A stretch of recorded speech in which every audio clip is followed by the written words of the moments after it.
start our final game of the day. I'm Aaron Poling, coming to you live from the Union broadcast booth as it will be the Laramie Rangers and the Cheyenne Sixers. We are in for a treat as the voice of the Laramie Rangers, David Suttle, will take you through this game. I'll take you through the pregame show, and when it comes time for the action, I'll turn it over to him, and he will call the game as you'll hear his voice throughout most of it. I'll chime in for our sponsors and stuff, just giving you a heads up about what's going on as it's been a long week as we are nearly to the end. This is the final semifinal game today, so when we come back, we'll have the El Paso All-American and Mexican Grill scene set for today's matchup, and I'll explain the different scenarios that could happen as you are listening to the 2023 AA State Tournament brought to you by Buckle Up for Life Wyoming on mylocalradio.com. Buying or selling is a simple process if you're working with the right real estate agent. This is Bobby Dalzall, broker with Big Country Properties. We have agents serving both Lincoln and Uintah counties that can assist you with all of your real estate needs. We are the top listing and selling brokerage in the Bridger Valley and strive to be honest, hardworking, and thorough. Whether buying or selling, we make it happen. Call us today at Big Country Properties, 307-782-3556. Get back to feeling your best with Evanston Regional Hospital Physical Therapy. If you find yourself struggling with pain or limited mobility in your everyday life, your recovery starts here. With a personalized treatment plan just for you, our experienced physical therapists will help you every step of the way to reach your goals and get back to doing what you love. Call us today to schedule an appointment. Evanston Regional Hospital, helping you get your life back. The perfect mix of different ingredients can create the most delicious creation. Successful people have the ability to bring many different individuals together who work, collaborate, show kindness, use problem-solving skills, and include each individual's talents and gifts to create new inventions, compose beautiful music, and find ways to make the world a better place. At Uintah County School District Number 1, we work together every day to promote student success. Uintah County School District Number 1, Pathway to Excellence.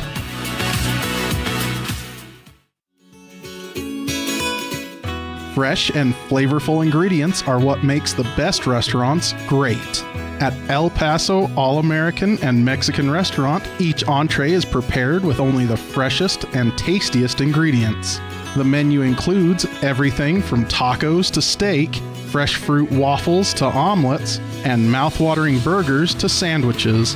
Come in and enjoy a meal today at the new El Paso All-American and Mexican Restaurant inside the log cabin on Bear River Drive.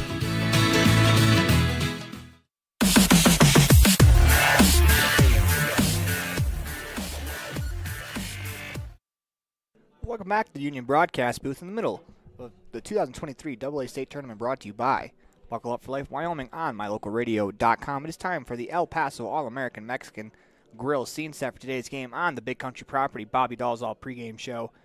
And the scene set, real simple. If Cheyenne wins this one, it'll be Cheyenne versus Casper and a rematch of last night in the championship. If Laramie wins this one, it'll be a very interesting scenario where Casper and Laramie will play for their second time this week as they open the tournament. As Cheyenne, if they would be waiting for the winner of that game. So if it becomes the Cheyenne wins, that means Casper has to win twice tomorrow. And that's a daunting task to ask to sweep the Sixers. As when we come back, we will have David Beers for you on our pregame coaches show brought to you by Jake Majors with the Bullock Agency. From one corner of the state to the other, over 82% of Wyomingites wear their seatbelts. And to the 18% who don't, we say, let's buckle up for life, Wyoming. Napa know-how isn't just for guys like this. Power tools. Every driver deserves quality parts. Practical and cool. So you can do it yourself with Napa Auto Parts or get it done for you at a Napa Auto Care Center. Which means Napa know-how is for you, karaoke car lady. And never popped a hood guy? I can pop a hood. You too, Mr. Park a mile away. Oh yeah. Do it yourself or have it done for you. That's Napa know-how. Napa know-how. Covalos, your one-stop farm and auto shop. Helping young people grow into productive adults is like putting a puzzle together. Each aspect of life is equal to one puzzle piece. Restful sleep, a healthy breakfast, a positive experience at home before school sets the tone for the whole day. Positive student interaction with teachers, district staff, coaches, and peers all add to the puzzle. At Uinta County School District Number 6, we work hard to make each puzzle piece meaningful and powerful for every student. By working together, we can help every student grow into a masterpiece. It's a great day to be an Eagle. Hey there, I'm Jake Major, your local Medicare and insurance benefits advisor for the Bullock Agency of Wyoming. With over 25 years of experience protecting families in rural America, we understand the importance of having an affordable insurance coverage. Whether you're searching for extra coverage or looking to understand and switch your Medicare options, I can help you find a range of top-rated insurance companies and tailor-made packages based on your needs. Call me, Jake Major, today at 307-209-4685 and let's discuss your insurance options. We're the Bullock Agency of Wyoming when benefits matter.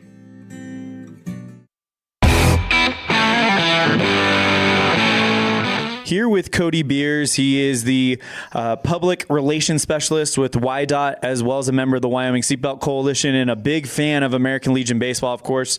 Cody, you were the state chairman for a number of years, and here we are at state tournament time, and of course, our state tournament broadcast brought to everybody by people at the Wyoming Seatbelt Coalition and Buckle Up for Life Wyoming. And Cody, you know, Wyoming is unique in the fact that it's not irregular to travel 4 hours one way to a game. So really getting the word out there to buckle up those seatbelts and make sure you arrive not only at the game safe, but back home safe. It's really important to get that word out there. Well, when you talk baseball from people around the region, across the country, that road trip emphasis in Wyoming, it's very difficult for people to understand because you're right. I mean, it's common to climb in a bus with your kids if you're a Legion coach in Wyoming and, you know, drive from Powell to Green River or Douglas to Cheyenne and back. I mean, Douglas to Cody and back. Long drives, good baseball, but then that road trip home requires a lot of Diet Pepsi, Diet Coke, and a lot of sunflower seeds for the coach, because often the coach has to drive the team to the game, coach the doubleheader, and then drive back home while the players are sleeping. So it's long road trips. It's good baseball, but that's life in Wyoming, and we embrace it. I mean, we are in state tournament season.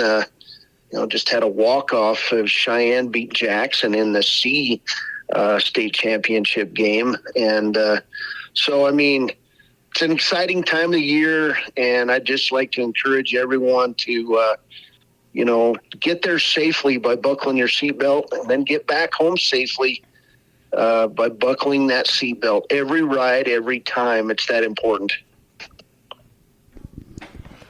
So, as a former chairman of American Legion Baseball, what does tournament time mean to you? Well, tournament time is, the culmination of everything that starts back in January or February for these teams. The preseason work in the winter, getting up, scraping your windows, heading into the indoor practices, heading into the indoor practice facility and doing your work in the preseason for that short 2-month season, basically, May, June into July, often, 2 to 3 month season in Wyoming. So a lot of preparation, both from a administrative standpoint and a coaching standpoint, and of course from a fundraising standpoint, because American Legion Baseball is kind of pay to play venue in Wyoming. So people, they don't understand that all this effort goes in before the season, after the season. They just see the regular season games and then state tournament games being played. So just know that, these towns, the town teams, the coaches, the boards, most of it volunteer, even though the coaches are paid somewhat. Some teams don't pay their coaches in Wyoming, and give a tip of the hat to those people. But it just creates a lot of admiration from guys like me who've been doing this thing for 20, 30 years. To keep baseball alive in Wyoming, it's a big deal, and these towns support their kids, and the businesses support their kids, and it wouldn't be possible for you guys to be broadcasting it without the support of all the sponsors, the advertisers, the families, and of course your radio stations. So we appreciate everything that you guys are about, and we appreciate this group of folks in Wyoming that loves baseball and keeps it going from year to year. You talked a little bit about how important it is for the players and the coaches, of course, to buckle up every ride, every time.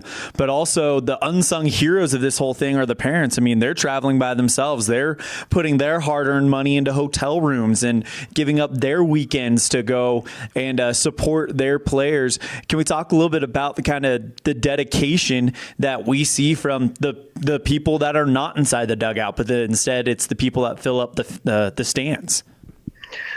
Well, that goes without saying that these parents are dishing out hundreds and hundreds, if not thousands of dollars to see their sons play American Legion baseball, to watch, to help, to bring an extra case of water or Gatorade along and just support what these teams are trying to accomplish. And that's a possible trip to the regional at the A level, and of course at Double A, the Legion World Series. It's a big commitment by families, by kids, by parents, all across Wyoming. From Jackson to Gillette to Cheyenne to Wheatland. Down in the southwest corner to Evanston, up in the central part of the state where Lander has rejoined Legion baseball. On up to Powell and Lovell. I mean, it's just a big commitment, and so everybody comes together. I've heard more of the idea that people are renting houses together, staying together even in these tournaments, because, man, it is a big hit on the wallet every year, and for kids to keep playing baseball. There's an opportunity to play after high school for some of these kids, but for the most part, I mean, this is their opportunity to play a great game, build friends for life, and travel Wyoming and see the sights. And I can't think of a better way to do that than by being safe, buckling that seatbelt, making sure that we all arrive safely to and from these games, these tournaments, watching out for each other and communicating and, just being safe. And that's really what it's about. I mean, go out, compete at the highest level, and then return home safely to your regular life, but use your skills you've built in baseball. That translates very well to football, basketball, wrestling, swimming, the gamut of high school sports. Baseball, while it's not a high school sanctioned sport in Wyoming, is still a really big deal. If you talk to college recruiters and people interested in recruiting that multi-sport athlete that has many different skills, baseball plays a big role in that. That is Cody Beers with the Wyoming Seatbelt Coalition. Cody, thank you so much for your support. Without you guys, we definitely could not be broadcasting these state tournaments. Anything else before we wrap it up? Well, just ask the people every time, every ride, when you climb in that vehicle, click that seatbelt. And whether you're going to the store, whether you're going to a baseball game or a tournament clear across the state, be safe and watch out and drive defensively, because this time of year there's a lot of people out there on the road. So let's take care of each other and, go Wyoming baseball.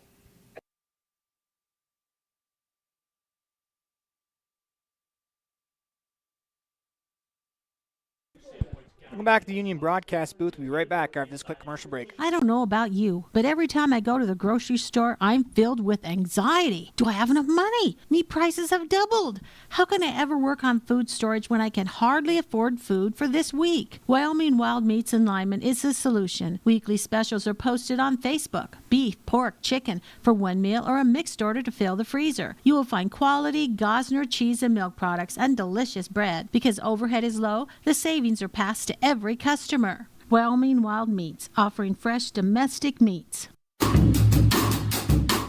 Precision, the quality, condition, or fact of being exact and accurate. Precision is important.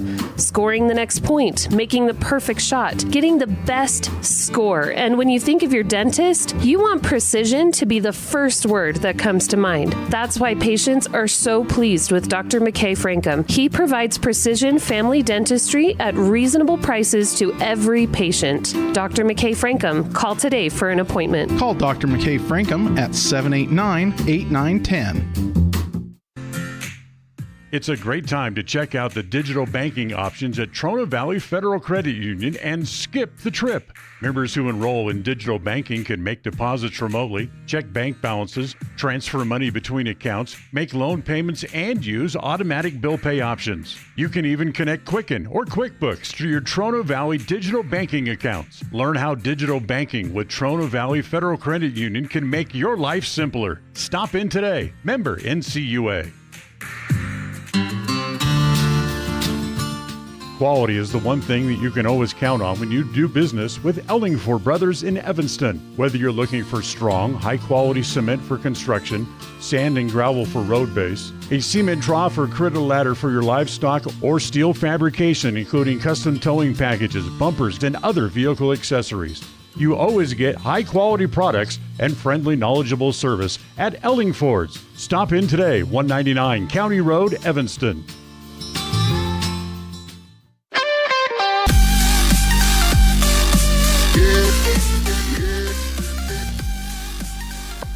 Back to the Union Broadcast Booth. It is time for your Keys to the Game, brought to you by Ellingford Brothers. Ellingford Brothers, for all your sand, cement, gravel needs, give them a call in Evanston. As the keys to this game, if you're Laramie, you got to get out on top of these Sixers. You can't let them build momentum, because when they build momentum, they are an avalanche. When we come back, we'll have the start of the game for you. Wyoming is unique. When it comes to high school sports, we might travel 6 hours to a game, but when we get there, we know the other team, their parents, and the coaches. Wyoming is like one small town with really long streets. When you get to Evanston, always stay with your friends at the Best Western Dunmar Inn. With clean, comfortable rooms, a restaurant serving healthy, delicious food, and breakfast is always included. If you're bringing the team or following the team, stay with us every time you're in Evanston. Best Western Dunmar Inn, Evanston. I'm Officer Kevin Malatesta, Public Information Officer for the Cheyenne Police Department. Cheyenne Police Department, for the May mobilization, is really looking for people who aren't seatbelted in their cars. It's a secondary violation in Wyoming, but as we make traffic stops for speeding, cell phones, whatever it may be, we're going to be looking to make sure that people have their seatbelts on. As we've gone over, seatbelts do save lives, and way too many people in Wyoming aren't wearing them. We want to make sure that people get home safely, get to see their families again. So if they're involved in a car accident and that seatbelt is on, there's a much higher likelihood of that person making it through that accident, making it through without injuries even. When we have crashes without seatbelts, the consequences are much more severe. The strategic plan for Una County School District Number 4 states, through collaboration with the entire learning community, our mission is to instill problem-solving skills in our students that will translate to a rapidly changing global environment. We work to accomplish this by constantly improving student achievement, improving student academic and behavioral skills with a district that operates efficiently and effectively. Uintah County School District Number 4, excellence in teaching, opportunity through learning. Well, welcome back inside the Union Broadcast Booth as we are almost set for the first pitch of this matchup. We got to reset the Heritage Auto of Evanston scoreboard. Once again, David Suttle will be taking you through this matchup, the voice of the Laramie Rangers. As it will be the Laramie Rangers taking on the Cheyenne Sixers, as the Rangers will serve as the home team in this contest. As we are just about set for first pitch here from Giant Stadium. It's the second semifinal match of the game. as we're turning it over to David Settle right now. Tafoya, the third baseman, will lead it off. Sam Hoyt on the mound for the Rangers. He's thrown one inning against Cheyenne. That was way back in April. He is into his wind. The right-hander kicks and delivers, and that pitch is low and outside. Ball one to Mason Tafoya as we get underway at 4:16 this afternoon. That is our game time, and our game temperature today here in Jackson, 79 degrees here at Giants Field. The 1-0 offering to Tafoya, tails outside, 2-0. It'll be Mason Tafoya at third, followed by Coulter McAnally, the designated hitter. Then it's Julian Romero in left, hitting cleanup, the right fielder Corey Williams. Hayden Swain at first, Landon McAnally at second, with Braden Pearson in left, Caden Westby the catcher, and Cade Coates the shortstop, as that one's fired over the inside corner. Strike one called to Mason Tafoya. So it is a 2-1 game, 2-1 count, here, as we're just underway with this game.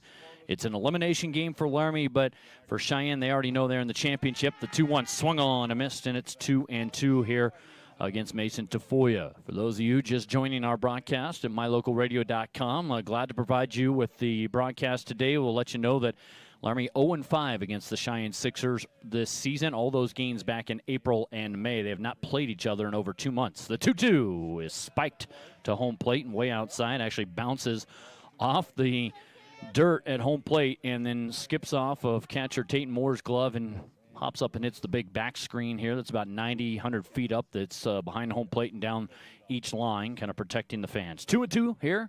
3-2 here on Mason Tafoya, and the payoff pitch is fouled out of play off the right side. For the Rangers, left to right in the outfield, Brandon Chavez, Mason Branch, and Diego Herrera. You've got Griffin Webb at third, Ben Malone at short on the left side. Right side of the infield is Jace Moniz at second, Mason Aragon at first, doing the catching, Tate Moore and Sam Hoyt on the mound. 3-2. Low and outside, and Tafoya checks his swing, and he'll walk down to first base after a 7-pitch at-bat. So a walk here for Sam Hoyt, not necessarily the way you want to start if you're a youngster.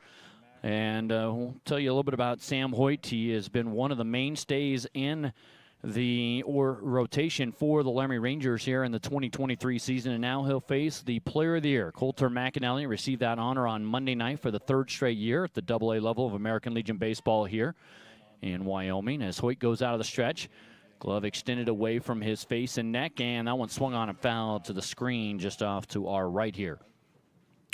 Inside, underneath kind of the two-level small press box they have here at Giants Field, and so I've got a straight-on view of home plate. Mr. Smith is calling our balls and strikes with Mr. Delgado at first, Mr. Henwood at second, and Mr. Garner at third. That's our four-man umpiring crew, and a slow move to first, and Hoyt actually just fakes the throw. Tafoya got back in, standing up off to my right here. So 0-1 here on Coulter McAnally after Tafoya walked. And peeking over that front shoulder, now delivering to the plate low and outside. It's 1-1 here on Coulter McAnally. Coming off a have yourself a night performance is what I like to say. He struck out 15 and went 6 1/3 on the hill and got the win last night. And he also hit the go-ahead 3-run home run as part of a 4-run third. Had another hit and an RBI sac fly. So he had 2 hits, 4 RBIs, including a home run, and got the win with 15 Ks last night against Casper. That one swung on, and that one's golfed down the right field line. It is slicing away from Herrera, and he runs out of real estate as he goes into the bullpen, and that one just cleared the fence out of play, 1-2 on the foul ball. For Sam Hoyt, he comes into today with a 5-3 record for the youngster, 4.38 the earned run average.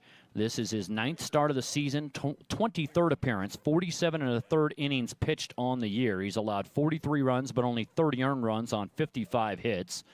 As Hoyt comes set, the 1-2 is golfed lightly into shallow left field, and that's going to drop down before Chavez can get there on a dive.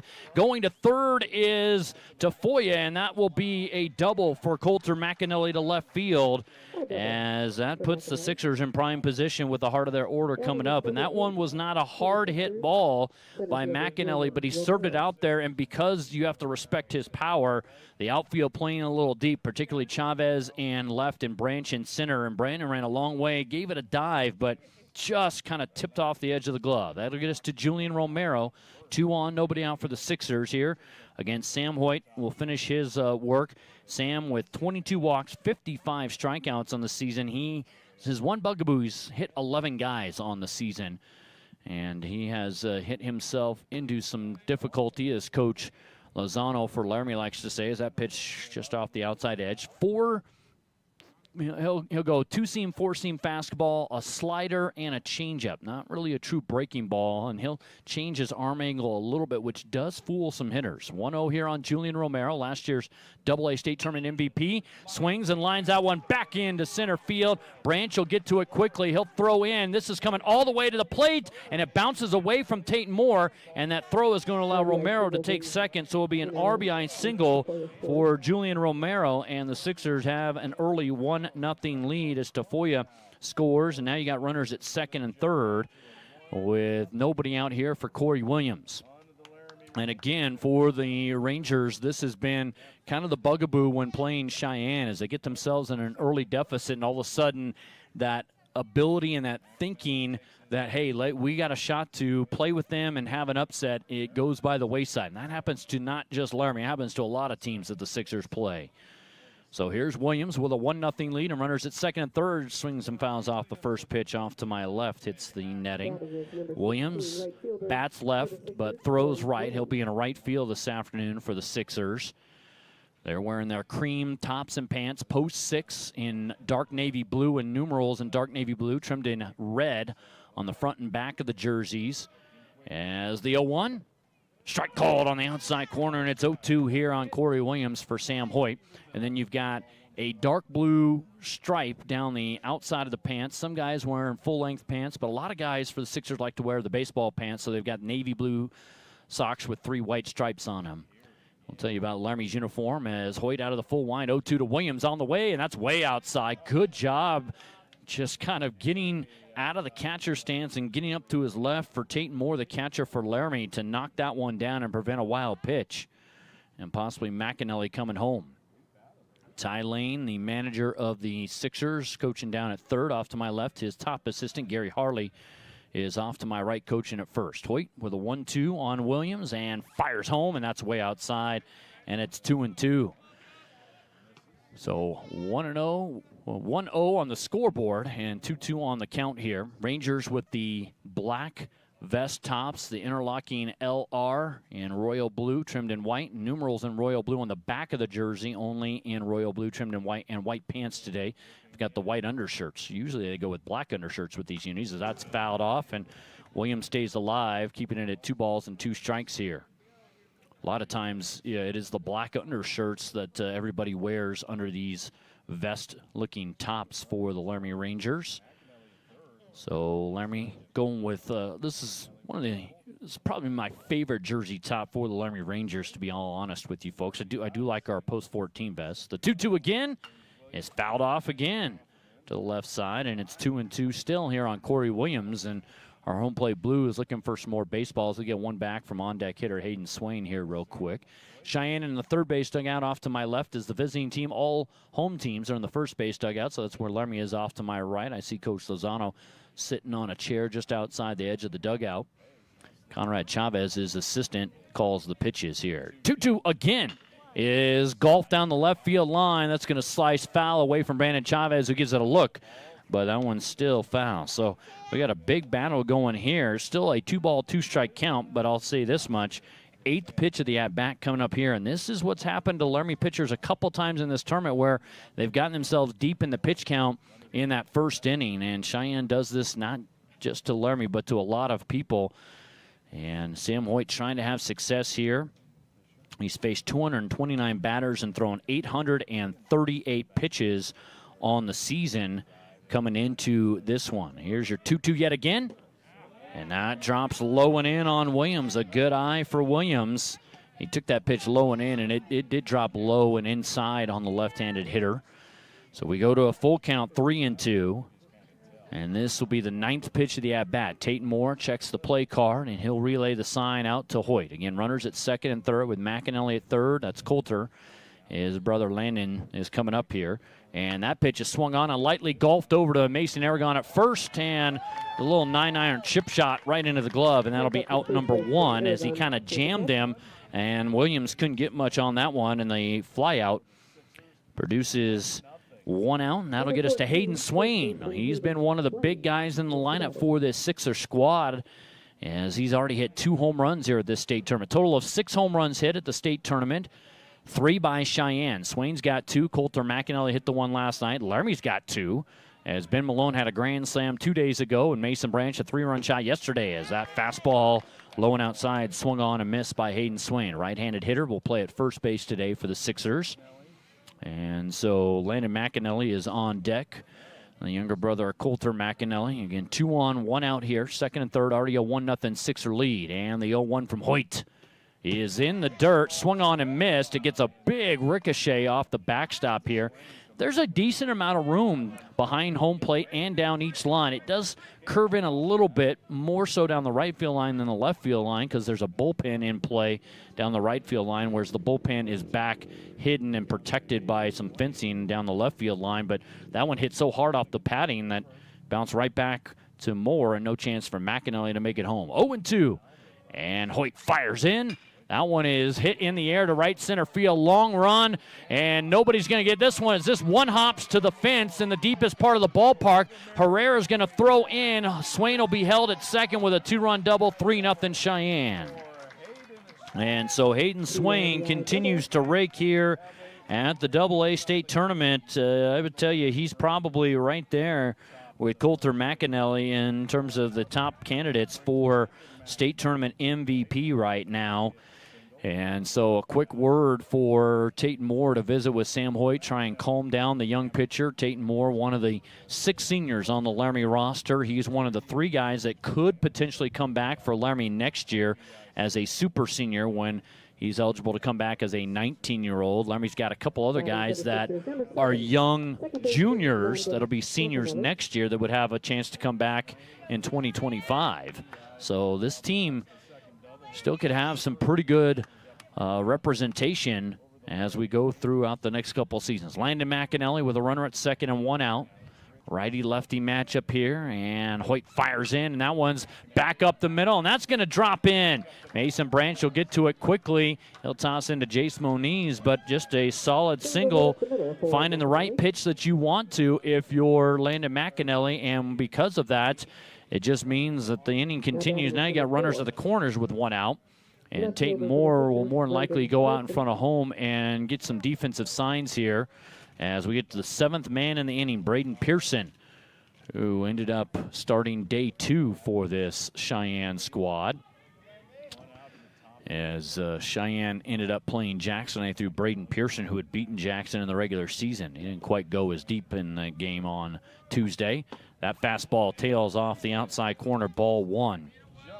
As it's a little further outside than you might realize as we look at some things right now as the Rangers trail at 3-0 here to Cheyenne. The Sixers have jumped all over Hoyt early on. Kind of a limited bullpen, so I expect Coach Lozano to kind of ride Sam Hoyt today for a while. The 1-0 fastball hits the outside corner that time. Not quite as far outside. 1-1 here on Braden Pearson. Another of these guys that is had a very good season. So Braden Pearson was on the Single-A Hawks. And he was a good-looking young ball player and now playing at the AA level with the Sixers, although the Hawks are now AA as well. 1-1 here. That's outside, tail in away. 2-1 here with Pearson. So, again, the Rangers, not the start you would hope for if you're manager Aaron Lozano, already down here 3-0, only 1 out in the inning. You're hoping to maybe roll a ground ball up here or at least prevent further damage being done. But you got runners in the corners. Hoyt set out of the stretch. Fires in the next pitch. That's a ground ball right side near the hole. Moniz slides to his left, only plays to first, and he'll get Pearson. But that will be an RBI ground out. 2 down for the Rangers, but Pearson drives in a run as Swain scores from third to make it 4-0 Cheyenne. Post 6 on the play. McAnally gets to second, and that'll get us to Caden Westby, the catcher today. Kind of giving Caden Anderson a little bit of a breather. And so because of that, Caden Westby will step in and catch here. You don't see this too often, but Anderson with a day off after catching every single inning of the state tournament for Cheyenne up until this point. So that's 27 innings. I should take that back. They did have a shortened win on Monday, as that one is a breaking ball, a slider, as Sam Hoyt was telling me before the game, over for a strike at the knees on the outside corner to the left-handed hitting Caden Westby. But what was that? They 10-run them in 6 innings on Monday, so they've played 26 innings instead of the 27 over. Well, no, that wouldn't be right. 7, 7, and 7 is 21, so 20 innings. That's a fastball on the outside corner, and a strike called. It's 0-2. I'm thinking big league baseball where you've got 9-inning games. We only play 7, duh. We did play 9 once upon a time back in the day, but it got changed to 7 several years ago now. So 0-2 ahead of Westby. Let's see if Hoyt can get out of this inning right here. Looks out at the lead runner and fires in, and that's swung on and missed, and down on strikes goes Caden Westby. So the Sixers take an early lead. They're up 4-0 through a half inning, and we're back with more Laramie Rangers baseball on KUWB. As we head to the commercial break, it is 4-0 on the Heritage Auto of Evanston scoreboard. As I have that backwards, as Cheyenne is on top. As we head to the break, this is AA Baseball brought to you by Buckle Up for Life Wyoming. No errors. Yeah. Buying or selling is a simple process if you're working with the right real estate agent. This is Bobby Dalzall, broker with Big Country Properties. We have agents serving both Lincoln and Uintah counties that can assist you with all of your real estate needs. We are the top listing and selling brokerage in the Bridger Valley and strive to be honest, hardworking, and thorough. Whether buying or selling, we make it happen. Call us today at Big Country Properties, 307-782-3556. At Y-Hi, we're with you is more than just 3 simple words. It encompasses the principles we live by to serve our members and local communities. So if you're looking to keep your banking relationships local with a partner who will always be there for you, look to us. We're Y-Hi. We're Wyoming. We're with you. Visit yhi.org to learn how you can be a part of something bigger today.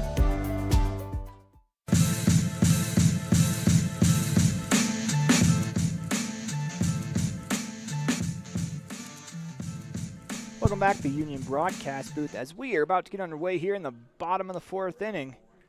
As it's 4-0 on the Heritage Auto of Evanston scoreboard. As this is 2023 AA State Tournament brought to you by Buckle Up for Life Wyoming. We'll resume the David Suttle coverage in a moment.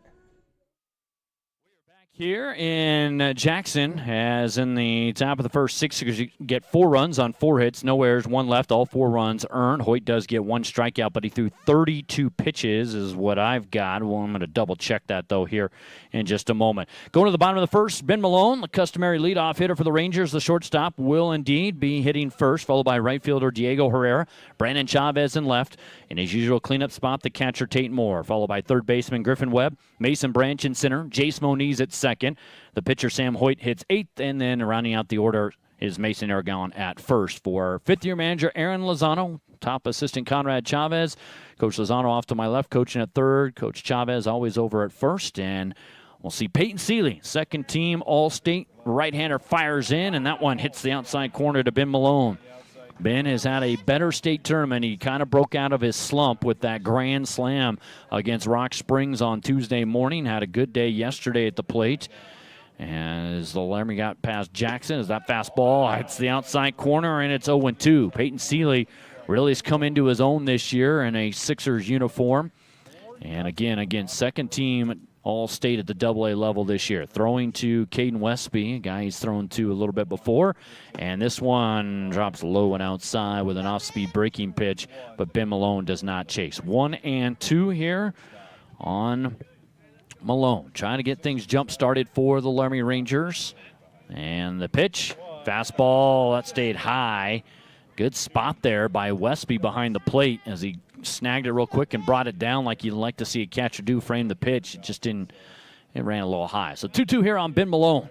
Trying to get things going for the Laramie Rangers. And the pitch is chopped foul on the breaking ball, and we stay at 2 balls and 2 strikes here. Laramie kind of needs somewhat of an answer. Again, Sam Hoyt, 33 pitches is what he ended up with in the first inning, and that's, you know, Laramie's had that a couple of times so far in this state tournament where their starters have had some innings that have gotten away from them, and that's just not always fun to deal with if you're the coaching staff. So we're at 2-2 after the foul ball.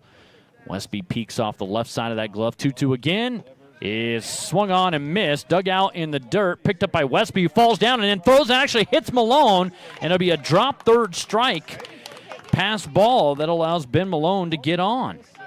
And so that is actually a strikeout for Peyton Seeley, but Caden Westby just couldn't quite handle it, and the pass ball puts a runner on right here for the Rangers. And here is Diego Herrera trying to get himself going offensively. He struggled here at the state tournament. When the first pitch is a fastball, it goes off the outside edge for ball one. So one on and nobody out. Just kind of unfortunate, but that one just kind of ticked off the edge of Westby's glove and then drifted off to his right. When he went to fire down to Swain at first, as that pitch drops low, and it's 2-0 here on Herrera, he kind of slipped on the grass behind home plate, and when he tried to fire down, it just ended up hitting Malone in the back a little bit, not getting to Swain. As soon as I had a perfect angle, as soon as he fired it, you could tell it was kind of wide of first. Talk about the Sixers in the field in a moment. Diego Herrera is your new batter. And the 2-0 is lined softly into right center field. That's down for a base hit. Malone is going to be held up as you get the left-handed throwing Julian Romero in center, getting to that one quickly. And Coach Lozano says, I don't want to run us out of an inning early. And so the first base hit of the day belongs to Diego Herrera for the Rangers. And here is Brandon Chavez, the leading hitter for the Rangers on the season here in 2023. Although Brandon's had a little bit of a quiet state tournament, he still had some RBI sac flies and contributed in some other ways, moving guys over, drawing some walks, which he leads this team in. And the pitch, as he squares to bunt, pushes up the third base line, backhanded by Seeley. He'll go to third, and they'll get the force out there. So it ends up being a fielder's choice for Chavez. Not quite. I think he was trying to push it up the third base line a little more to get it past Seeley, but he did a good job fielding his position. And on the 1-5 putout, that's out number one, and erases Malone. Herrera at second, Chavez at first now for Tayton Moore. And I mentioned Chavez, leading hitter on the squad at 331. Right behind him, Tayton Moore at 321. Tayton with 43 hits on the season. It's kind of cooled off a little bit, but he does lead this team with 35 RBIs. And that pitch gets away from Westby, and down to third goes Herrera, to second goes Chavez on a pitch outside. And I would rule that a pass ball as well, as I think he kind of basically messed himself up by not knowing how he wanted to catch that pitch a little bit. So another pass ball, second of the inning here on Westby behind the plate. 1-0 is the count here on Tayton Moore. The chance to drive in a couple runs against Peyton Seeley. Out of the full wind, he delivers high and inside. 2-0 here on Tayton Moore. Left to right in the outfield for the Sixers. You got Braden Pearson in left, Julian Romero in center, Corey Williams in right. We'll get to the infield in a moment as Seeley gets the sign from Westby behind the plate. It's 2-0 on the count. And the pitch. Tayton takes the breaking ball over for a strike. I know those of you with mylocalradio.com didn't get a chance to hear my visit with manager Aaron Lozano of the Laramie Rangers, but he said he guessed right that they would throw Seeley today because he throws a lot of breaking stuff, which Laramie's had trouble with. As that one swung on and driven through the left side, Diego Herrera will end up scoring. Here comes Brandon Chavez. Throw to the plate's going to be airmailed off the backstop. It runs away from Seeley, and down to third goes Moore, and he's safe. He slid in under the tag as the ball got away from Mason Tafoya, and the Rangers have cut the lead to 4-2. So Tayton Moore gets credit for a two-run single as Chavez and Herrera score, and the throw by Pearson was airmailed over. And so Moore went to second on the throw, and then on the E7 goes to third and gets in. You got one out, and a new hitter, Griffin Webb, has been clutch with runners in scoring position all season. Swings to the first pitch, and that's on a hop, backhanded by Coates at short. Long throw to first is not in time, and it's an RBI infield single, and the Rangers have cut it to 4-3. So right back in it is Laramie, and this is what I'm talking about. The ebbs and flows with this roller coaster team all season. That's what happens when you have a record of 28-31. You're up and down. And how up and down are they? They won 10 in a row to get over 500 by 4 games, and then turned around and followed that with a 10-game losing streak, and then beat Gillette to wrap up the regular season, sweeping a doubleheader in Laramie. First pitch is chopped foul off the new hitter, Mason Branch. So again, an infield RBI single. That was a hard hit ball off the bat, and a great job by Coates at shortstop to knock that one down. He picked it cleanly off the short hop off the dirt, through, but it just wasn't in time. So Branch on the foul ball, 0-1 as Seeley comes set at the belt. Looks over his front left shoulder a couple times, now to the plate, another look, and he'll fire that one in, and it's fouled off to the screen, 0-2 on Mason Branch. As that one bounces right back to Mr. Smith, our home plate umpire. Again, he's calling the balls and strikes. Mr. Delgado at first, Mr. Henwood at second, and Mr. Garner it's Mr. Garner at second and Mr. Henwood at third, excuse me. So here's an 0-2 to Branch as he's really picked it up. He golfs that one fouling out of play. How much has Mason Branch picked it up? Well, Branch right now up to 32 RBIs. That's second on this team, and he was down around 5th or 6th earlier on. Mason also has upped his average to 295. He was down around 240 to start the year. Fastball, though, is swung on and missed, and down on strikes goes the center fielder for the Rangers, and that'll be the second strikeout officially for Peyton Seeley. And 2 down now for Jace Moniz, the right-handed hitting second baseman who checks in with a 269 average. But Mason, second, one of the leaders on this team with 49 hits. That's 4th in the ball club, as Laramie's got 5 guys over 40 hits this year. As Moniz takes one out of the zone, 1-0 here from Peyton Seeley. So you got a runner out at first in Griffin Webb, and trying to extend the inning here is Jace Moniz. Every once in a while, Jace will put a little pop into one. And it kind of is a little unexpected. A quick throw to first as Seeley checks Webb, who doesn't go too often. Just Griffin, not quite the threat that you have with some other guys on this team. He's taking a pretty decent lead right now. But Griffin, every single one of his base hits this year has been a single, and he dives back in here, and a quick tag applied almost caught him leaning a little bit. But for Griffin, he just had his 43rd hit of the season. All 43 are singles. And what I am always impressed with Griffin Webb, number one, hitting with runners in scoring position, but number two, he doesn't complicate it. As that one is a check swing, and it gets away from Westby again, and down to second goes Webb. Another pass ball in the inning. So we're used to seeing the first-team All-State catcher, Caden Anderson, but again, after catching all 20 innings so far in this tournament, 6 on Monday and then 7 the last 2 days, they decided to give him a break. And down to second goes Griffin Webb. It's 2-0 on Jace Moniz. Seeley sets, looks at the runner at second, fires in, and the fastball right down the outer half of the plate. Picked his spot, and that's strike one here on Jace Moniz. Sam Hoyt waits on deck if we get that far for the Rangers. Mason Tafoya is at third. Cade Coates at short as Coulter McAnally gets a day off from the field after pitching last night. And you got Landon McAnally at second with Hayden Swain at first. Caden Westby behind the plate, and Seeley on the bump, and his breaking ball stays high, and it's 3-1 here on Jace Moniz. As, well, you do have a free base to put Moniz here if it gets that far. Moniz has 24 walks. That's tied for 4th on the team this year. 3-1 count on Jace. And Seeley's pitch, fastball on the outside corner. He hit a spot. I'll tell you what, Caden Westby behind the plate barely had to move the glove because Seeley was so accurate with spotting that fastball. Got the pitch he wanted. 3-2 here on Moniz. As coming to the set position now is Seeley. Looks out at Webb and fires home. And that's a swing and a miss. And back-to-back strikeouts ends the inning for the Laramie Rangers. But we've played one. It's been an entertaining first inning. 4-3 Cheyenne after one complete. You're listening to Laramie Legion baseball coverage from KOWB. Welcome back inside the Union broadcast booth. 4-3 on the Heritage Auto of Evanston scoreboard as you listen to 2023 AA State Tournament, brought to you by Buckle Up for Life, Wyoming.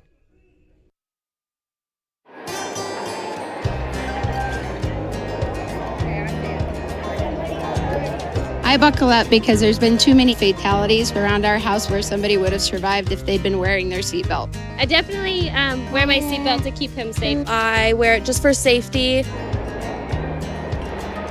I buckle up because my mom makes me. I buckle up to set a good example for my kids and to make sure they stay safe. Getting home safe to my family. I buckle up because it keeps me safe. Go Pokes, buckle up! Buckle up for life, Wyoming.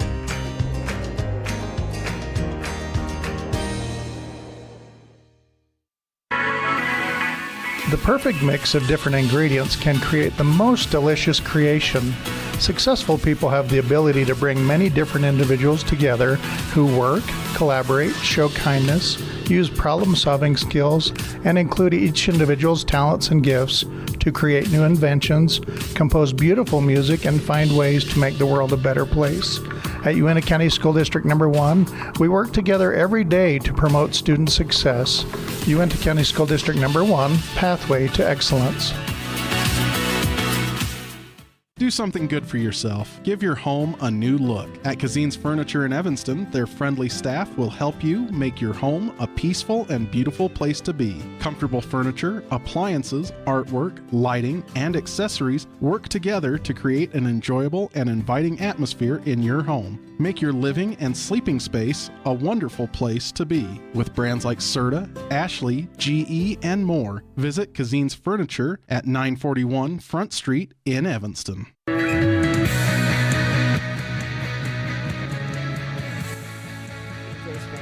Brought to you by Kazine's Ace. The legacy continues. We turn it back over to David Suttle. So 1-0 here on Coates as we start this top of the second inning. Again, first day, everybody was home or visitor based upon the seed. The higher seed teams were home, 1, 2, 3, 4, and then 5, 6, 7, 8 was visitors. That one swung on and poked foul up the first baseline. 1-1 here on Cade Coates.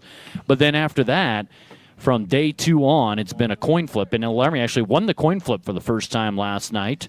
Coach Lozano had done it over the phone a couple times, and he said, no bueno, I want to be in person, and he actually won this one. So here we go. The next pitch drops in with a slider that slides in 1-2 here on Cade Coates for Sam Hoyt. Beautiful breaking slider there. It doesn't really throw a natural curveball, Sam said. It's more of a slider. Again, 2-seam, 4-seam fastball, a slider, and a changeup are kind of his main 4. The 1-2, and that one's outside. 2-2 here on Cade Coates. Again, Hoyt, 33 pitches in the first inning of work. He did end up with 1 strikeout of Caden Westby to end things. Here's Coates playing at shortstop today in place of the usual shortstop, Coulter McAnally.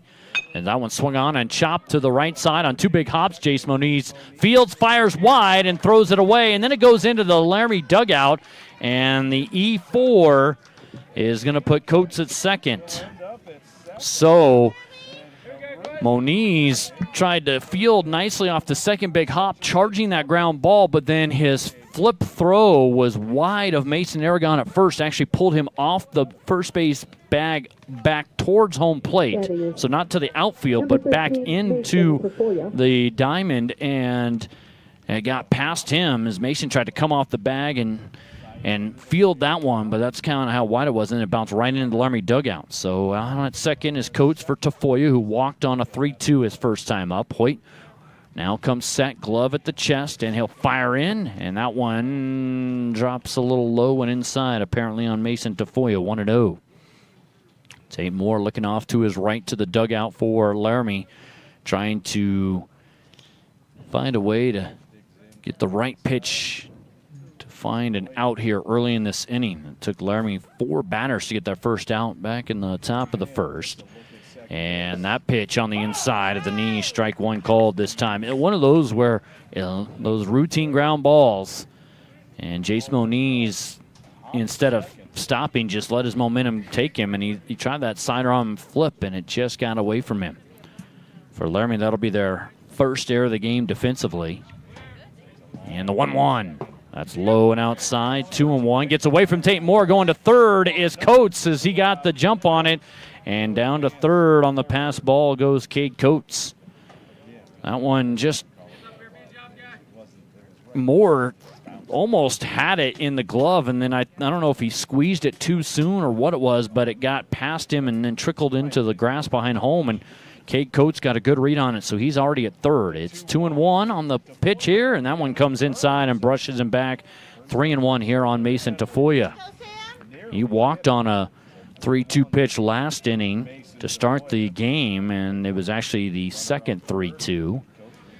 So 4-3 is the score right now. Cheyenne, we're just into the top of the second here as we are approaching the 5 o'clock hour. Next pitch, that's strike 2 called, and so Tafoya doing what you like to see a normal leadoff hitter do, because we're at the top of the order. He's seeing a lot of pitches and letting his guys get a good look at Sam Hoyt.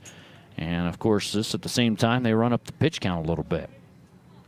Again, I would expect manager Aaron Lozano for Laramie to try and go as long as he can with Hoyt as the fastball misses high, and that is the second walk drawn by Mason Tafoya. And he's the only guy to walk so far in this one, and Landon McAnally is the DH in this one, coming off a 3-run home run last night.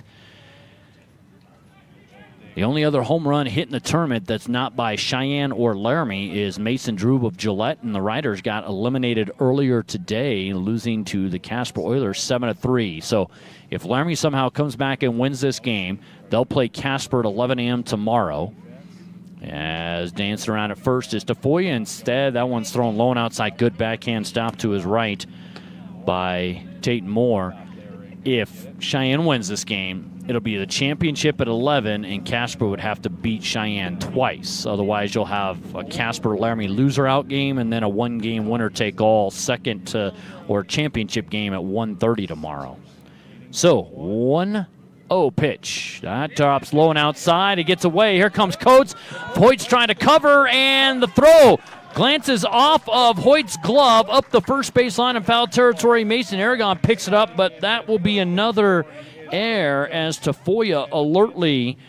So get a pass ball here that allows the run to score, and Tafoya is going to second, and then the I think Hoyt basically tried to pull the glove a little too soon instead of making sure he had it and then going to tag. Coates coming home.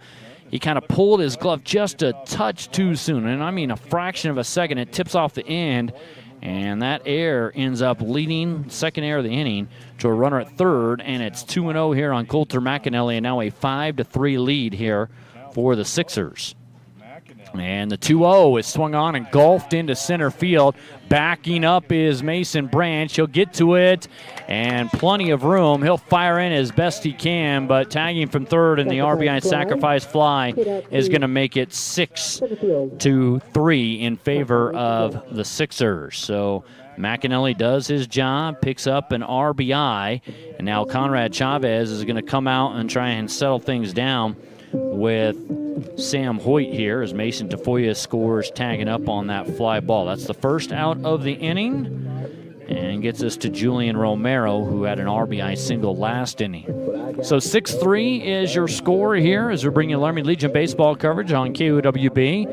And it's brought to you today by our friends at ACPE Federal Credit Union, member NCUA, at 2835 East Grand Avenue, the place you want to be. That's ACPE Federal Credit Union. All right. 6-3 game now here is 4-0 Cheyenne. Then Laramie responded with 3, but the Sixers have answered back with 2 runs, and a couple errors have hurt the Rangers.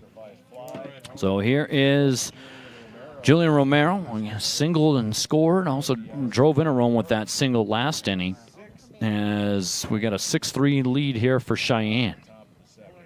Lots of offense here early in this one. Neither starting pitcher able to settle in too much as the backdoor breaking ball snags the outside corner, and it slides in, and it's 0-1 here on Julian Romero. Romero hit a 1-0 pitch back into center field that drove in a run. As Romero, one of the top hitters on the Sixers lineup.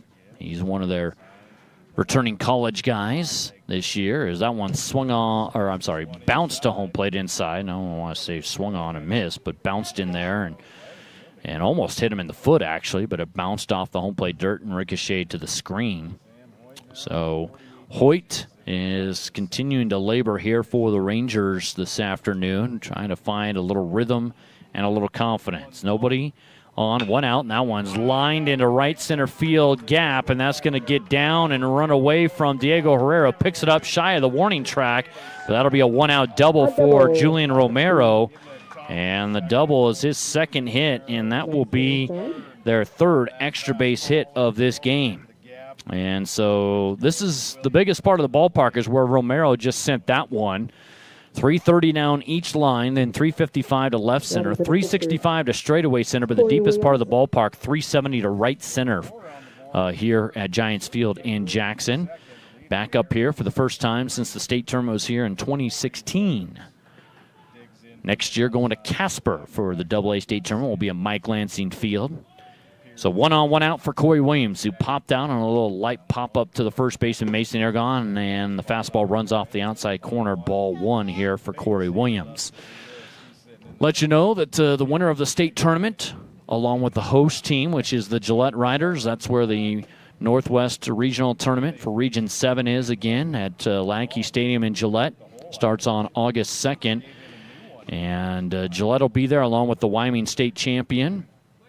And that one swung on and lined into right center field. And that's going to get down and run past Mason Branch, who was even shaded that way. Williams is going to have an RBI double, and it's 7-3 Cheyenne. RBI double for Corey So Williams. Laramie got some momentum in the bottom of the first, but unfortunately they've given it right back here as we got back-to-back doubles. This one produces an RBI, and the Sixers continue to tack on runs against Laramie. Batting is number 14. And here comes Hayden Swain. He had a 2-run double last time back in the first inning that plated McAnally and Romero. And one of those situations where everything going Cheyenne's way right now, particularly at the plate. Sam Hoyt with a deep breath as he looks in at Tate Moore and just hasn't been able to quite hit his spot. 7-3 your score as that one swung on and fouled off to the right side. But right now the Sixers rolling on the offensive side. We'll see if this settles down Peyton Sealing when we get to the bottom of the second, but a long way to go here. You got a runner at second and just 1 out in the inning for Hayden Swain. Again, one of the leading candidates for state tournament MVP honors. 0-1 here. Looking out at second at Williams, and that one slides Swain back out of the way. Comes on the inside, 1-1. Almost hit him.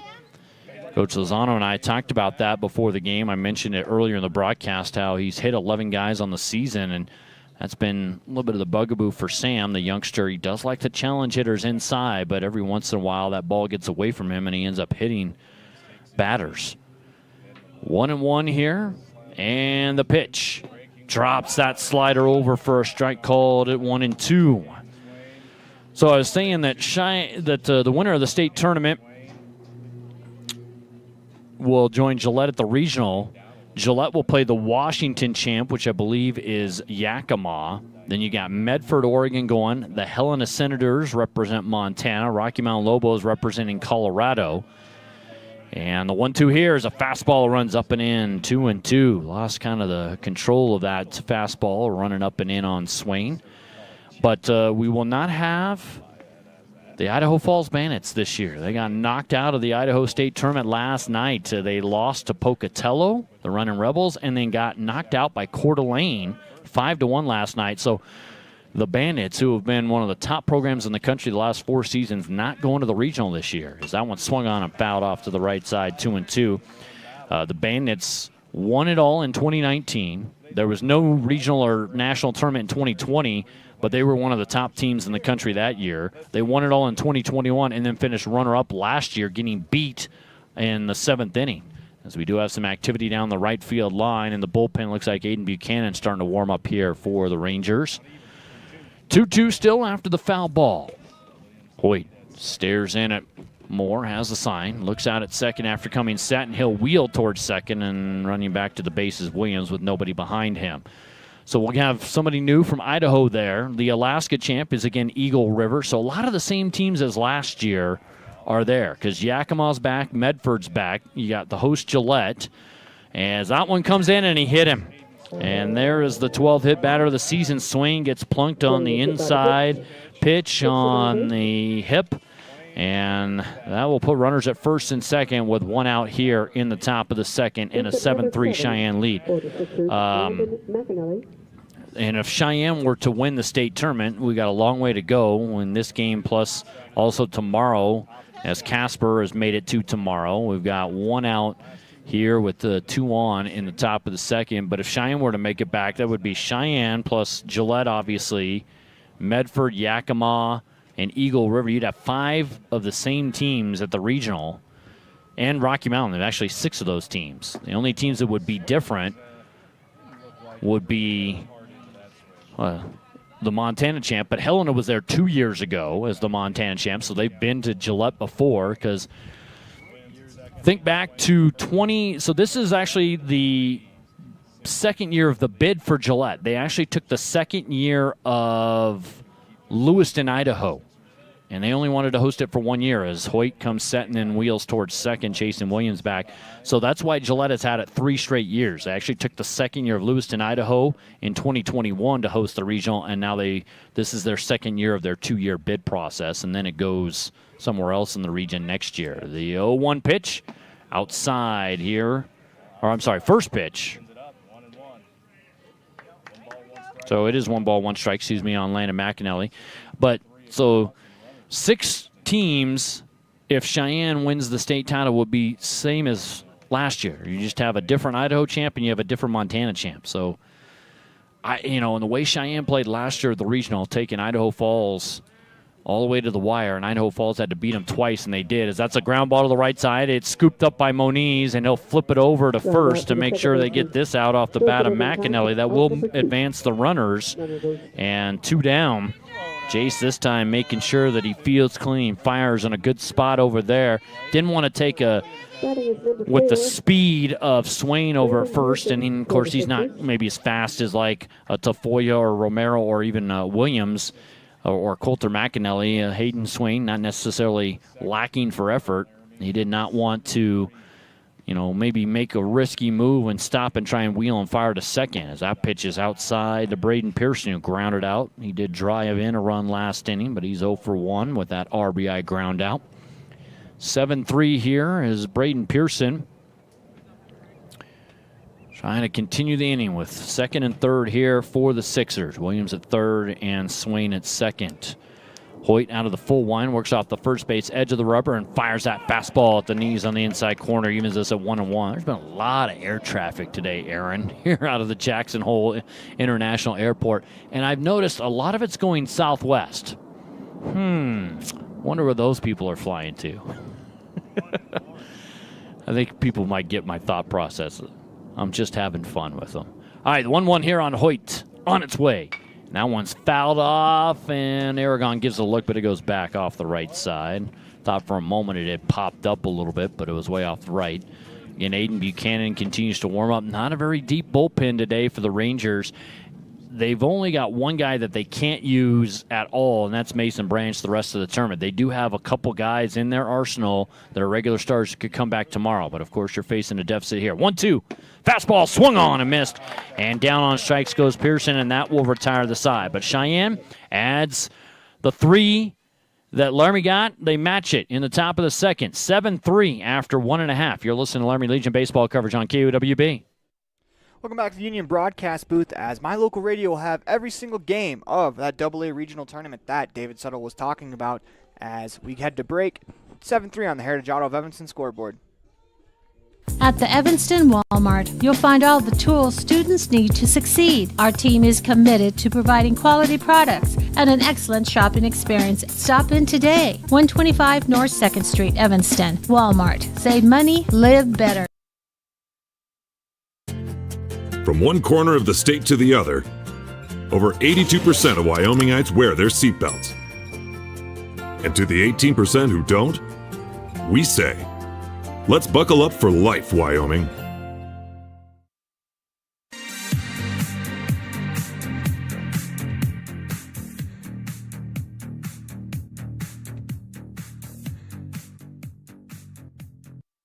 Welcome back to the Union broadcast booth. 7-3 on the Heritage Auto of Evanston scoreboard. As we move to the bottom of the second inning, the Rangers looking to respond as the post-Sixers lead by 4.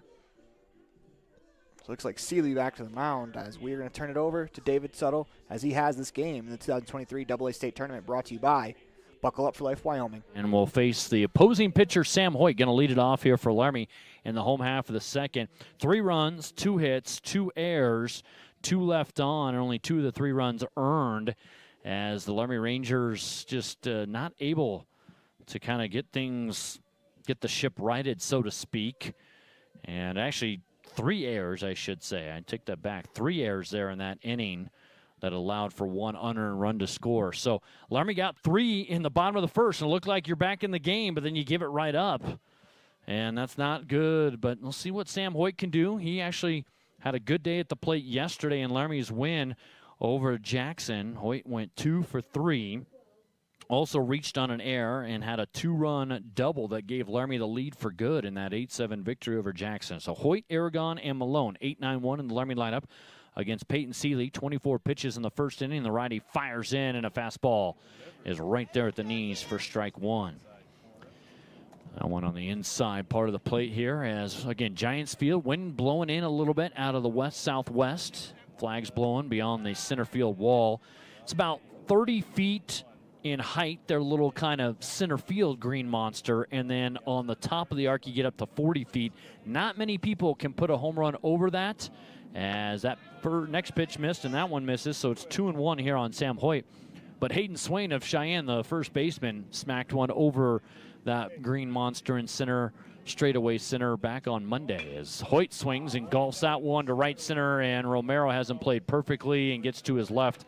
And on the can of corn, 1 gone off the bat of Sam Hoyt. So 1 down here, and that'll get us to Mason Aragon. Right-handed hitting first baseman for the Rangers has had kind of an up and down season at the plate as he looks down at Coach Lozano, got the sign, and now here's Seeley, the righty, firing in, and the fastball on the outside edge hits his spot. And 0-1 here on Mason Aragon. Mason had a huge go-ahead RBI single last Wednesday in Game 1 of a comeback win against Gillette. He swings at that one, hard hit though, but right at Tafoya at third. He'll pick it up and fire across in time, and the ground ball to third baseman at Tafoya is out number 2 in the bottom of the second. We're back to the top of the lineup for Ben Malone, who actually struck out on a 2-2 swing and a miss, but a pitch in the dirt got away from the catcher, Caden Westby, and then down to first on the pass ball as Westby kind of slipped when he went to throw that one, digging it out of the grass behind home plate.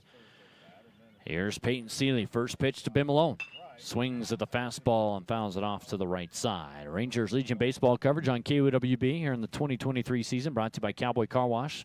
Peel the dirt and grime off your car truck when you want to do it yourself at 3rd and Gibbon in Laramie today. So Ben Malone, the second-team All-Stater, takes a breaking ball. It stays high through the zone. 1-1 now here on Ben Malone. He's one of the young juniors on this team, so he actually has 2 years of eligibility left. I know he's got some aspirations of playing college baseball. As that one stays up and in, 2-1 now here. Another breaking pitch from Peyton Seeley. Again, a lot of breaking pitches for Peyton Seeley against his Rangers lineup, and Coach Lozano said we've had some trouble with that, and that fastball looped into left field for a base hit, and it'll be a first single of the day for Ben Malone, and a big turn, but he'll stop on it first. And so Ben reaches for the second time at the plate, but this time it's a true sharp single. Ben even told me the other day that the grand slam got him going. He said, I've been seeing the ball well, it's just a few mechanical things. Well, he's really gotten himself going since that grand slam. And that fastball tails outside to Diego Herrera, who singled and scored as part of a 3-run first last inning for the Rangers, who got back within 1, but they're trailing by 4 right now to the 3-time defending state champion Cheyenne Sixers. Last time they didn't win it was when they didn't play in this tournament. I'll explain that. Now it's lined into right center field, and another base hit, stopping at second and not challenging Corey Williams. Ben Malone puts on the brakes, and Diego Herrera has his second straight base hit the other way. And that's a good omen. When Diego Herrera is going the opposite way, that is a good omen for that young man. He has struggled. He's tried to go that way quite a bit in the state tournament, but unfortunately, he's hit it right at second baseman or right at right fielders where balls have just kind of hung up off the bat. Here's Brandon Chavez. Fielder's choice last time. He tried to bunt his way on, it looked like, and now finds his way, and the pitch is up and out for ball 1 to Brandon Chavez. Again, leading hitter on this ball club, just over .330 on the season. And again, one of 8 guys with 20 or more RBIs on this roster for the Rangers here in 2023. Got 2 on, 2 out. Very selective hitter, also leads this team in walks, swings, and belts that one, but he got underneath it. Romero has him shaded to right center, and he'll glove it, and that will end the threat. So Chavez, he's been just a touch off this state tournament, and he flies out with 2 on. So we've played 2 complete, 7-3 Cheyenne. Sixers lead the Rangers. This is Laramie Legion baseball coverage from the state tournament in Jackson on KOWB. Welcome back to the Union Broadcast Booth. 7-3 on the Heritage Auto of Evanston scoreboard as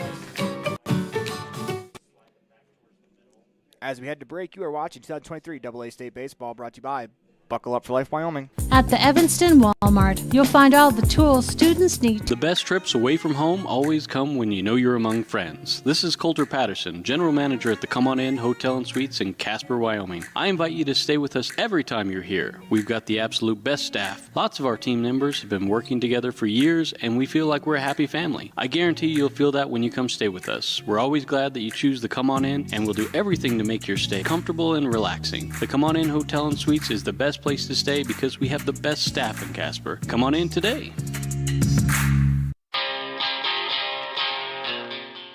Trust, hard work, and experience is what you'll find at Brian's Muffler Shop in Evanston. Quality work at a great price. Brian's Muffler is the perfect fit for oil changes, stock and performance mufflers, and Anderson hitches and accessories. Call Brian's Muffler today, 789-7021.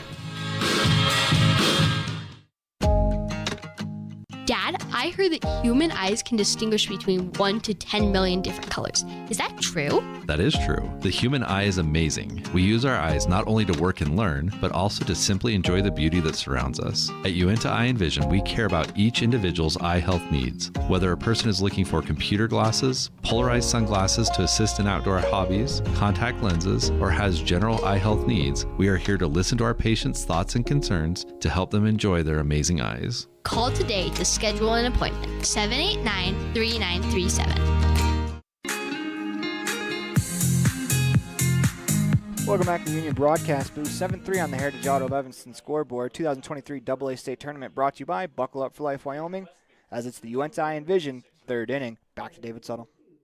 7-3, Sixers with the lead over the Rangers. 8-9-1, Westby, Coates, and Tafoya due up here for the Sixers in the top of the third inning as Sam Hoyt fires in, and that's a strike at the knees over the inside corner. Westby struck out swinging on an 0-2 pitch back in the first, his first plate appearance. He has not appeared in a game here at the state tournament until today, but Coach Ty Lane mixing up his lineup yet again as that one swung on and fouled off, and Hoyt quickly ahead of him, 0-2.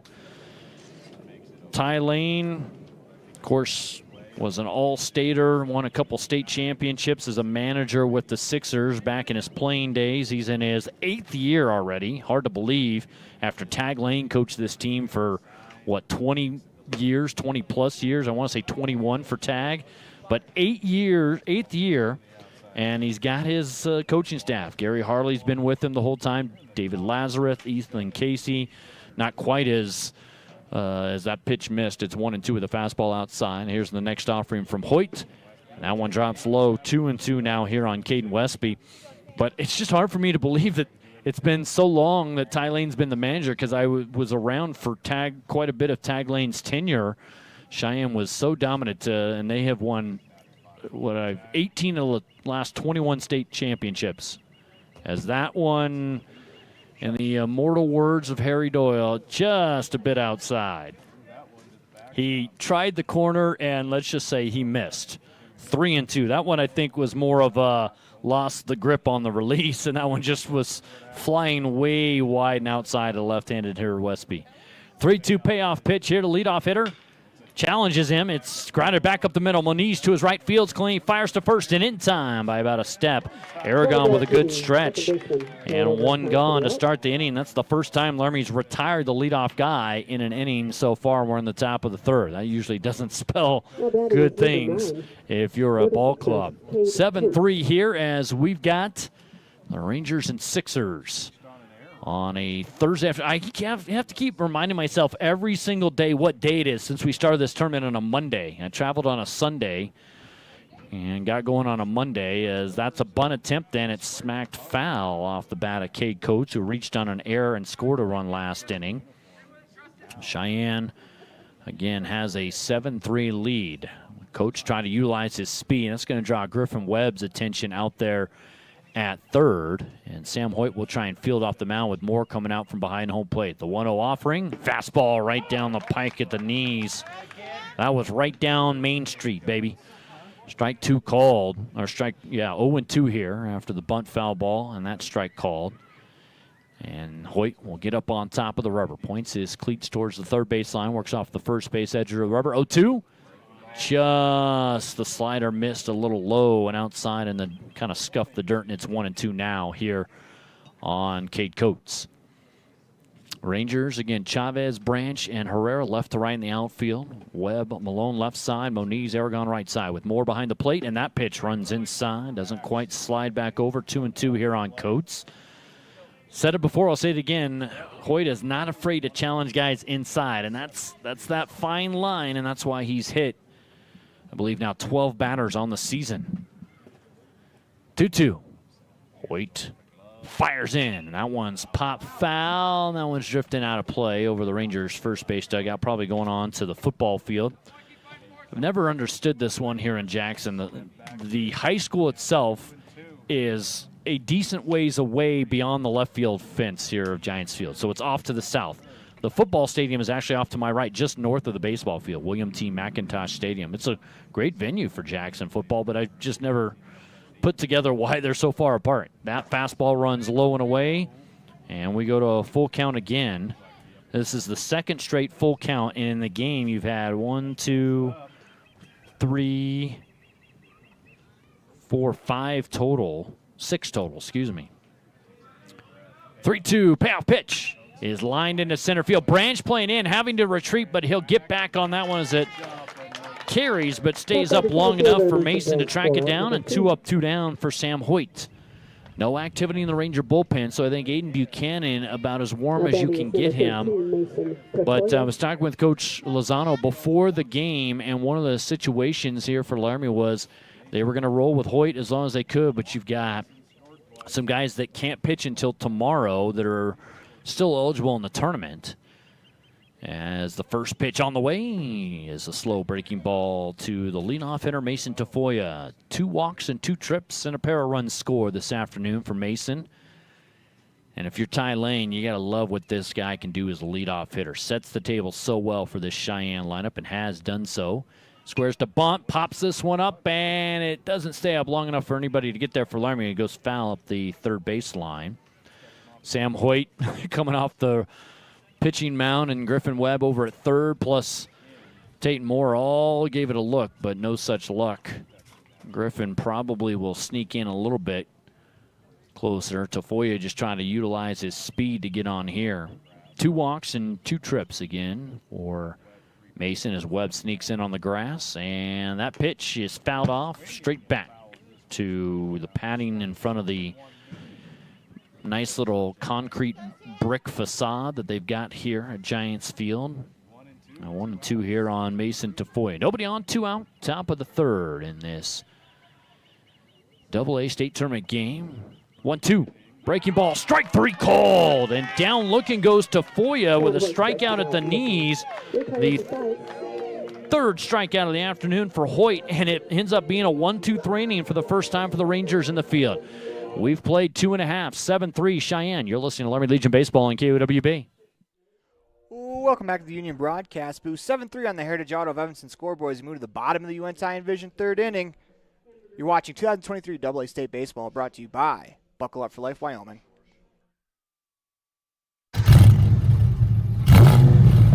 I'm Kendall Roberts with the Wyoming Seatbelt Coalition. Whether your car is a classic car or a new one, buckle up every time. Buckle up for life, Wyoming. When you have an appointment with the dentist, it's reassuring to know that you're going to be seen by experienced, well-trained professionals. At Bear River Dental in Evanston, Dr. Lester, Dr. Owens, and Dr. Welch check every box. Plus, they're really nice people. Their passion to provide excellent dental care is reflected in everything from state-of-the-art equipment to professional, hardworking staff. Choose the professionals at Bear River Dental, serving patients of all ages. Call today to schedule an appointment.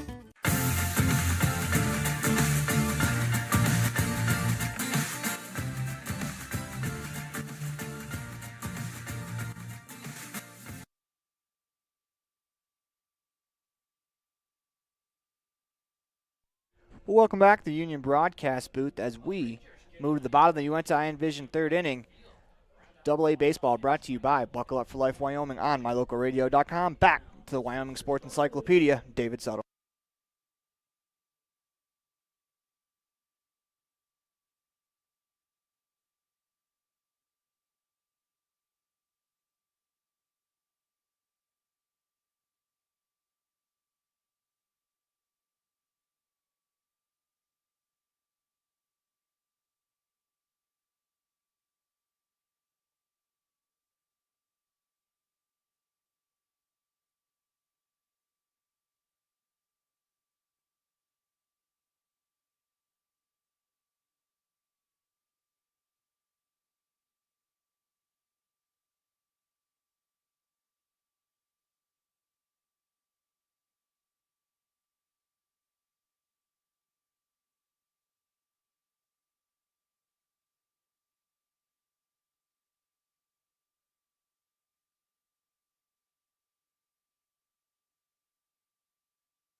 Towards away from the line, but a heck of an effort on the dive in foul territory off to my right here.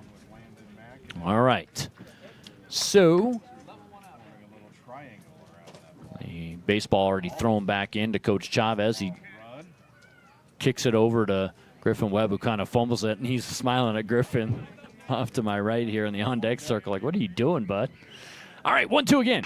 Is chopped up the third baseline. That is going to stay fair. Tafoya behind the bag will not get him. The throw was in the dirt. I love to have an instant replay of that because I think Tayton might have beat it out just in the nick of time, because one of those situations where I think you officially could grant him an infield single. Tafoya made a heck of a play because I thought for a second that ball was going to hit the base, but it kicked up and from behind third. He had to make a quick throw, and I don't see what they've ruled so far, but Moore reaches safely, and this will get us to Griffin Webb, who calls time, and they did rule an error on Tafoya, so they thought maybe he could get that throw as hard as he fired it across the diamond. He just threw it in the dirt, and Swain couldn't handle it. Fastball upstairs from Seeley to Griffin Webb, who had an RBI single back in the first. Griffin, again, his batting average with runners in scoring position this year for the Rangers has been off the charts. I can't tell it to you right off the top of my head. I have to go through with the totals, which I have done before, but it's been a few weeks as he swings at the 1-0 and fouls out of a play off to the right here. But he has been Mr. Clutch for Laramie. Time and time again, you see Laramie with a guy at second or third and Griffin Webb at the plate. Boom, base hit. And I talked about his approach. It's so simplistic. Just go up there, don't do anything fancy, just hit the ball where they're not. Whether it's a line drive or just poking one through on the ground. I mean, he has that simple mentality, and he lines that one to the shortstop, and they double off Tate Moore at first, who got just a little too far away. That one was hit on the seams, but right at Cade Coates, and they double off Moore, which erases the air, basically. And so 2 down, and that'll get us to Mason Branch, the center fielder. Again, Mason has really turned it on for the Rangers. He had a 3-run home run yesterday as part of a 2-hit day for Mason. He was also the winning pitcher as he swings and belts that one into center.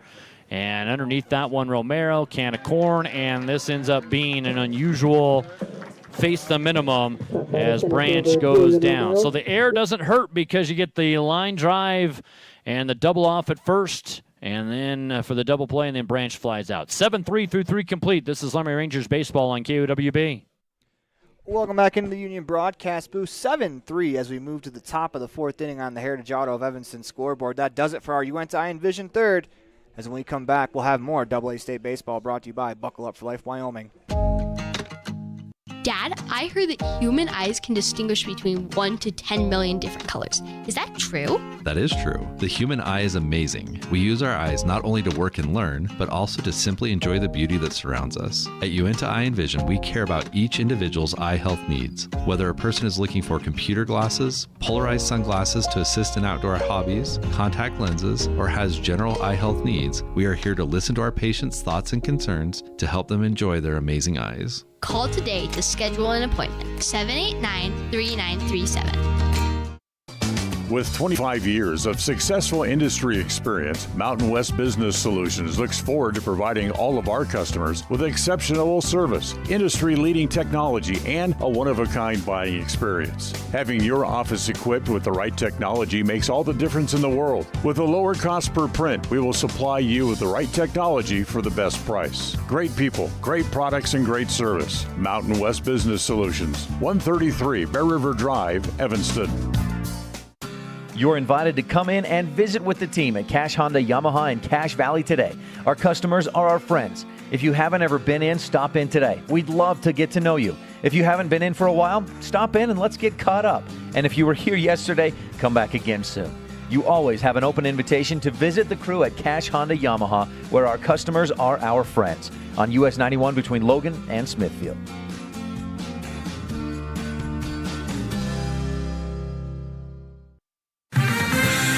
Welcome back to the broadcast booth. Time for the top of the fourth inning as we turn it over to David Suttle.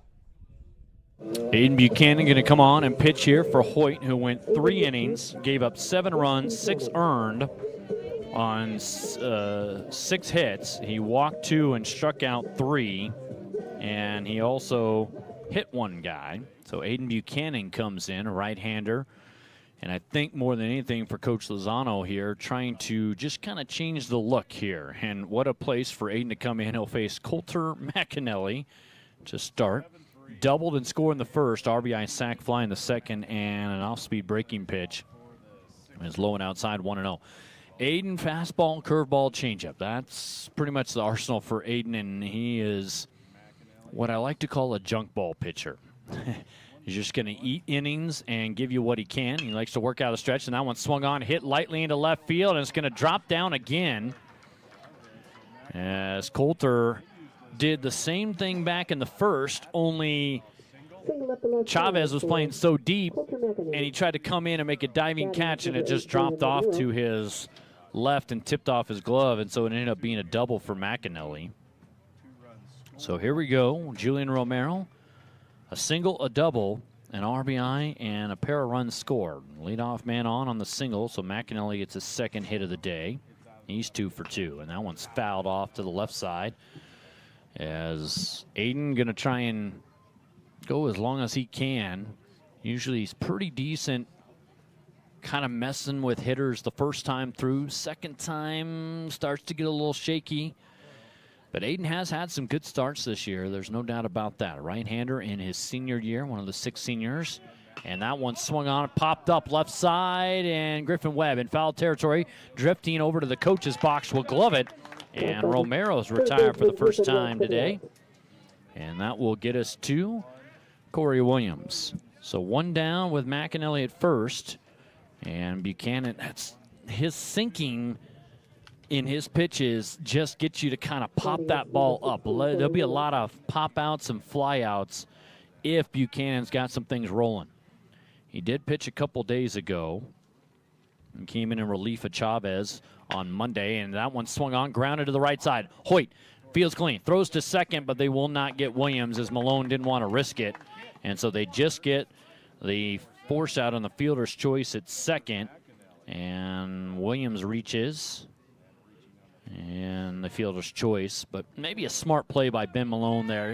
Every once in a while, if you throw, there is a little bit of a unique piece to the dugouts here. There's actually a big opening in the middle of the dugouts here at Giants Field.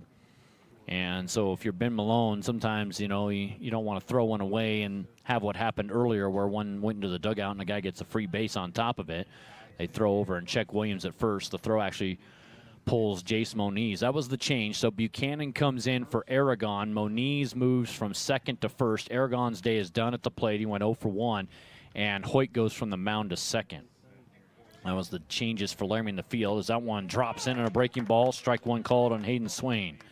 Swain with a 2-run double and a run scored in the first was hit by a pitch and left on last inning. So up here facing Buchanan for the first time.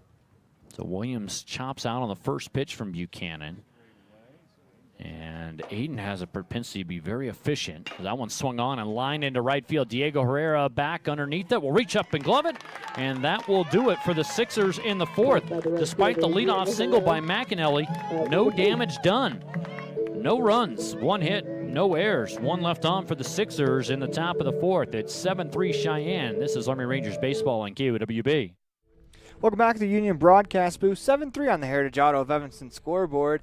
As we head to the bottom of the fourth inning, you are tuned in to AA State Baseball online at mylocalradio.com. This is all brought to you by Buckle Up for Life Wyoming. This presentation on mylocalradio.com is also brought to you in part by Hoover Chiropractic. With over 3 decades of experience, Dr. Todd Hoover can help you with all the chiropractic work you need, plus x-rays, blood work, a weight loss program, and can help you get rid of allergies and migraines. Dr. Todd Hoover with Hoover Chiropractic in Evanston.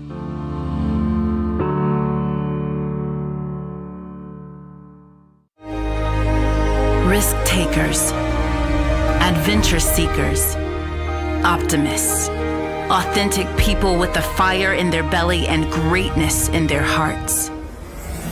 You'll find them here, in a place where the spirit of the cowboy lives and thrives. I am a cowboy. I am a cowboy. Soy vaquera.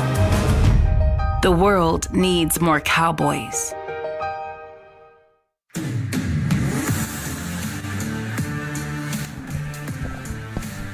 Welcome back to the Union Broadcast Booth as we move to the bottom of the fourth inning. 7-3 on the Heritage Auto of Evanston scoreboard as you are watching 2023 AA State Baseball brought to you by Buckle Up for Life Wyoming. As we turn it over to the Wyoming Sports Encyclopedia, David Settle. Rangers, Aiden Buchanan throws 7 pitches against 4 batters and gets 3 outs. Mention gave up the hit and left one on. We head to the bottom of the fourth. Moniz, Hoyt, and Buchanan is scheduled to come up here. It'll be interesting to see. I would imagine that Buchanan does hit here. Keep him in the game. Seeley, though, in a pretty good situation here as that one fired over to Jace Moniz. He went down swinging on a 3-2 in his first time up against Peyton Seeley. Seeley, by the way, at 48 pitches coming into the frame, and there's one that tails outside. So, I mean, he had quick work of the Rangers last inning. 9 pitches in that inning? And so that's a chopper to the right side, scooped up by Landon McAnally. He'll throw wide to first, though. He was drifting to the right field line, and safe will be Jace Moniz on the E4, and that'll be the 3rd error of the day on the Sixers, and so Jace reaches safely. And here's Sam Hoyt. He flied out to center field his first time at the plate. And indeed, Aiden Buchanan is on deck. So it'll be Moniz, Hoyt, and Buchanan due up here. Let's see what Sam can do. He's got some pop in that bat that sometimes you don't expect out of the big right-hand hitter. As that one drops low and outside, 1-0 here on Hoyt from Peyton Seeley. I think Seeley's looked pretty good today. Again, 48 pitches coming into this inning. And he only delivered 3 of them actually to Moniz. 1-0 here on Hoyt. Holds that baseball behind his back, and time granted at home plate here to Sam Hoyt. Let's me thank another of our great sponsors, Amco Transmission and Total Car Care, open in downtown Laramie at 3rd Ivinson. Proud to bring you their total car service and expertise to help you. Seeley's 1-0. Fastball on the outside at the belt, strike one called, evens us at 1-1.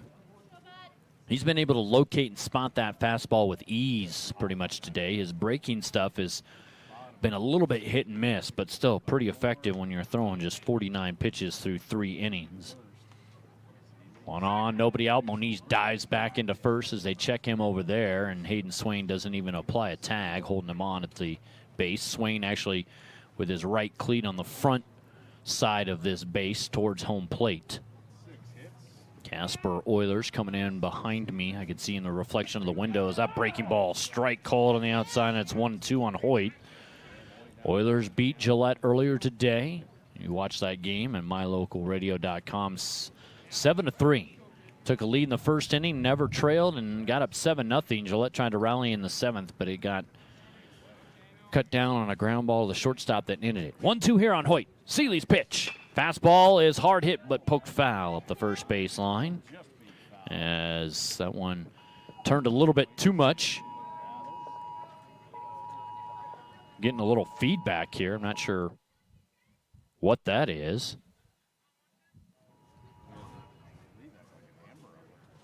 Something's coming in. I don't know what it is. Oh, it's an Amber Alert. That's what it is. Okay.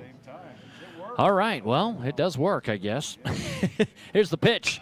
And Hoyt grounds this one to the left side. Coates, the shortstop, charges and fires over to first to get Hoyt by a step and a half. And on the play, Moniz goes to second. So Hoyt does move the runner, but ends up grounding out. Coates made the smart play there. I don't know if he was going to get Moniz on a quick flip to second. Instead, he just said, all right, I got a little more time going to first, so I'm going to take that. Aiden Buchanan will step in here for the Rangers. He's the only other lefty in the lineup at times. Didn't start in the lineup, but here he is in the 9 spot. One on at second and one out. First pitch, takes a fastball that runs high, ball 1. And a little inside as well. And see if the Rangers can come through with a hit with a runner in scoring position. Such a difficult thing to do in the game of baseball. Anytime you say 3 out of 10 times I'm successful, that shows you how difficult the game of baseball is against good pitching. As that pitch just off the outside edge and a little high maybe again. 2-0 now here. Seeley delivering to Caden Westby, getting the start at catcher today for Cheyenne Post 6 Sixers. All right. 2-0 here on Buchanan, who I've talked about his innate ability with that sinking action as a pitcher. He'll just slap a ball in play that you don't expect, and he takes that one right at the knees for strike 1. So he's seen a strike, looks down at Coach Lozano, kind of shakes his head with Moniz out at second. Let's see if he can maybe slap one in play. They're playing him to pull a little bit. Coates is playing way back up the middle. Big hole on the left side to go the other way. And the pitch, that one swung on. And speaking of going the other way, this is a fly ball, but tracking it down nicely is Braden Pearson, who got a good jump on that one down the left field line, even though it tailed away from him. The fly ball out, can't move Moniz anywhere, and 2 down off the bat of Buchanan. Tried to go the other way, but just got underneath that one a touch too much. Here's Ben Malone to go back to the top lineup. 1 on, 2 out now for the Rangers shortstop. Reached on a drop third strike pass ball in the first and singled back in the second. So his third time to the plate here is we're in the bottom of the 4th. 7-3 is your score here at Giants Field in Jackson between the Sixers and the Rangers. Cheyenne's got the lead right now. And the pitch. It tails away from the right-hand hitter, 1-0. Again, pleasure feeding our friends at mylocalradio.com. If you're watching on the video stream, thanks for tuning in. If you're listening on the radio, however you're listening, radio, mobile app, online, through smart speakers like Amazon Alexa or Google Home, thanks for listening wherever you're listening from as the breaking ball stays high. 2-0 now on Ben Malone. Ben broke out of a few-week slump with that grand slam on Tuesday, and he's really turned it on since that point. He had the grand slam, then he went double and a run scored, RBI sac fly yesterday, and he's already 1 for 2 today. The 2-0 pitch, Seeley sets and fires home, and that one snags the outside corner, 2-1 here on Ben Malone. Just served a single to left field last time at the plate for Ben Malone. Waiting on deck, Diego Herrera's got a pair of hits this afternoon. 5:40 in the Mountain Time Zone on a Thursday, July 27th. 2-1 pitch. Comes inside, tried the corner, stayed inside, and it's 3-1 on Malone, who kind of turned back, but that one did break back in. Just what it did was when it broke, it kind of came around the corner, and a home plate umpire said, nope, nope, nope. It's where it crosses the plate, not where it ends up in the glove of the catcher, which I know sometimes confuses fans at times. 3-1, the pitch. This one off the outside edge with a breaking ball, and it's a walk, so that'll put runners at first and second. That is actually the first walk today for Peyton Seeley. He struck out back-to-back batters to end the first, but he gives up his first walk here, issuing it to Ben Malone on a 3-1 pitch in the fourth. So first and second with 2 down for Diego Herrera, who has poked a couple base hits to shallow right field. Rangers trying to get a little rally going here in the home half of the fourth, down by 4 runs. And the fastball on the outside corner at the knee, strike 1. As he spots that pitch pretty well. Again, a good amount of Cheyenne fans here. Decent amount of Laramie fans have made the trip up to Jackson for this week of the AA state tournament. You also got single A going on in Sheridan. 0-1 pitch. Is a chopper out in front of home plate, picked up by Westby, barehand, drops it, picks it up again, and then gets Herrera. He stayed with it after dropping it, and he got a fortuitous hop off the infield dirt. It bounced right back up into his hand, so he didn't have to search for it, and the 2-3 ground out ends a little mini threat for the Rangers. We're through 4 innings here in Jackson. 7-3 Cheyenne, Sixers lead it. This is Laramie Rangers baseball from KOWB. Welcome back to the Union Broadcast Booth. You're watching 2023 AA State Tournament Baseball, brought to you by Buckle Up for Life Wyoming as we move to the top of the 5th inning. Light up your world with a custom-built LED sign from Rocky Mountain Sign in Evanston. It's a proven fact that signage that lights up creates more attention. So light it up and then add text, images, and video, and your sign becomes even more powerful. Start sharing your advertising messages and information with your customers today. The team at Rocky Mountain Sign provides all types of quality signage that is custom-built and maintained. Call today for a free quote. Rocky Mountain Sign, 307-789-5202. Rocky Mountain Sign, serving customers in Wyoming, Utah, and Idaho. Do you want to further your education? Are you thinking of attending college? You can start now here in Evanston. Western Evanston Outreach provides students with a low-cost alternative to leaving town. Western offers a variety of degrees including nursing, BAS, and our brand new cybersecurity, also offering a variety of certificate programs that can be completed all right here in Evanston. Western Evanston Outreach, we are your local community college.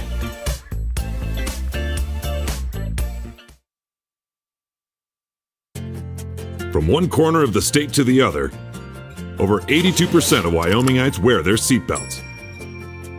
And to the 18% who don't, we say, let's buckle up for life, Wyoming.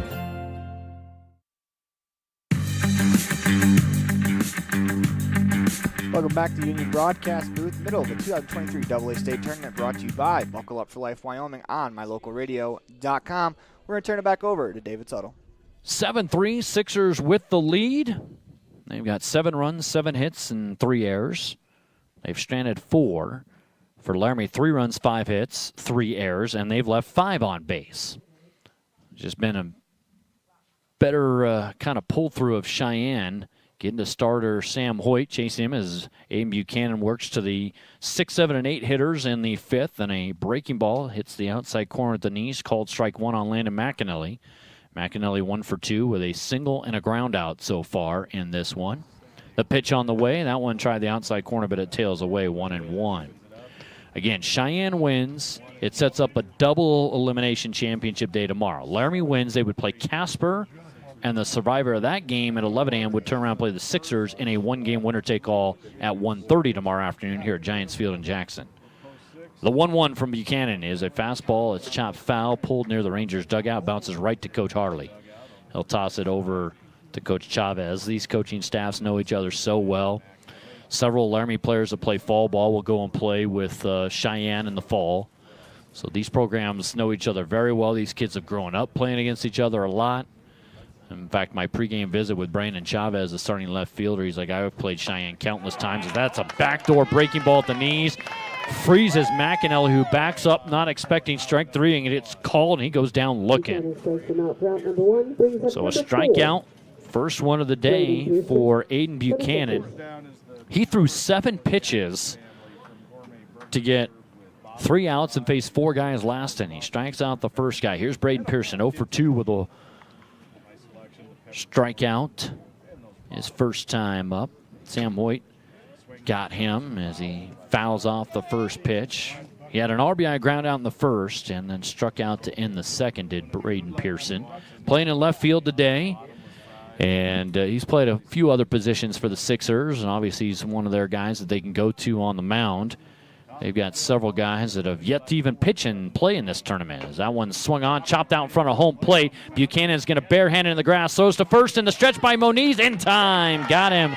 Aiden Buchanan doing work. And the old, I'm going to pay tribute to Kobe Bryant there. Just doing some work as Aiden, as I shall say, is not the fleetest of foot, but he got off the mound to field that one, and he just got the throw to Moniz in time. Here's Caden Westby, 0 for 2 with a strikeout and a ground out. So 6 pitches and 2 outs for Aiden, who works out of the stretch full time. The first pitch here, that one drops low to the left-handed hitting Caden Westby. 7-3, top of 5 in this game. Laramie trails the Sixers, and again, stays this way. Casper and Cheyenne at 11 a.m. for the state championship tomorrow, and Casper would have to win twice tomorrow. 1-0. Swing and a miss on a breaking ball that drops low and in. 1-1. He was over the top of that pitch. Laramie wins. It'll be Laramie Casper, and then the winner of that would play Cheyenne in the championship. That's the advantage of winning that winner's bracket semifinal on day 3. You automatically earn a spot in the championship if you're the last team with no losses left. That's exactly what happened. That one swung on and popped, foul down the left field line. Run for Chavez is going to run out of real estate. I thought it was slicing away from him, and it's 1-2. For Laramie, they've made a pitching change. That happened after the 3rd inning, going to Buchanan. Chavez, Branch, Herrera still in the outfield. Webb, Malone left side, but now Hoyt, the starting pitcher, went to second. They moved Moniz from second to first. Aragon out of the game for Buchanan, who's on the mound. Tate Moore still catching. 1-2 to Westby. Low and in, bounced it in there. 2-2 here on Caden Westby.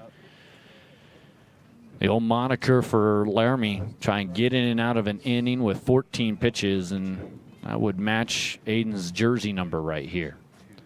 He leans forward, puts the baseball behind his back, now comes set, glove extended away from his torso. 2-2 is hit on the line and past Hoyt and into shallow right center. It'll be a 2-out base hit. First of the day for Caden Westby here. And that will get us to Kate Coates. Reached on an error and flied out in 2 trips today.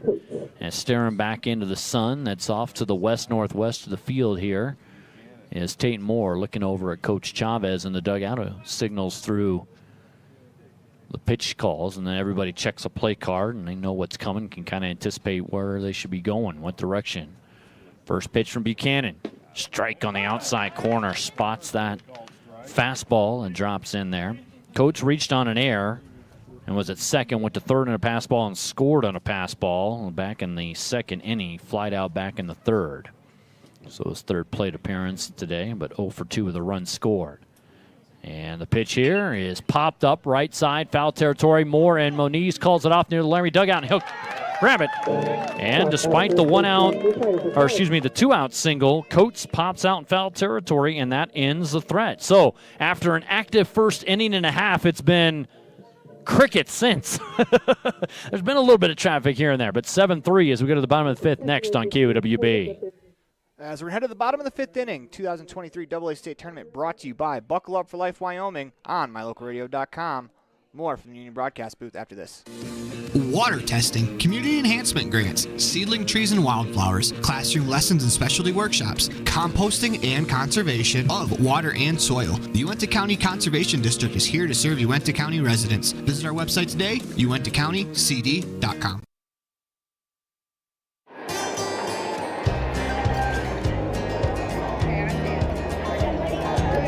I buckle up because there's been too many fatalities around our house where somebody would have survived if they'd been wearing their seatbelt. I definitely wear my seatbelt to keep him safe. I wear it just for safety. I buckle up because my mom makes me. I buckle up to set a good example for my kids and to make sure they stay safe. Getting home safe to my family. I buckle up because it keeps me safe. Go Pokes, buckle up! Buckle up for life, Wyoming.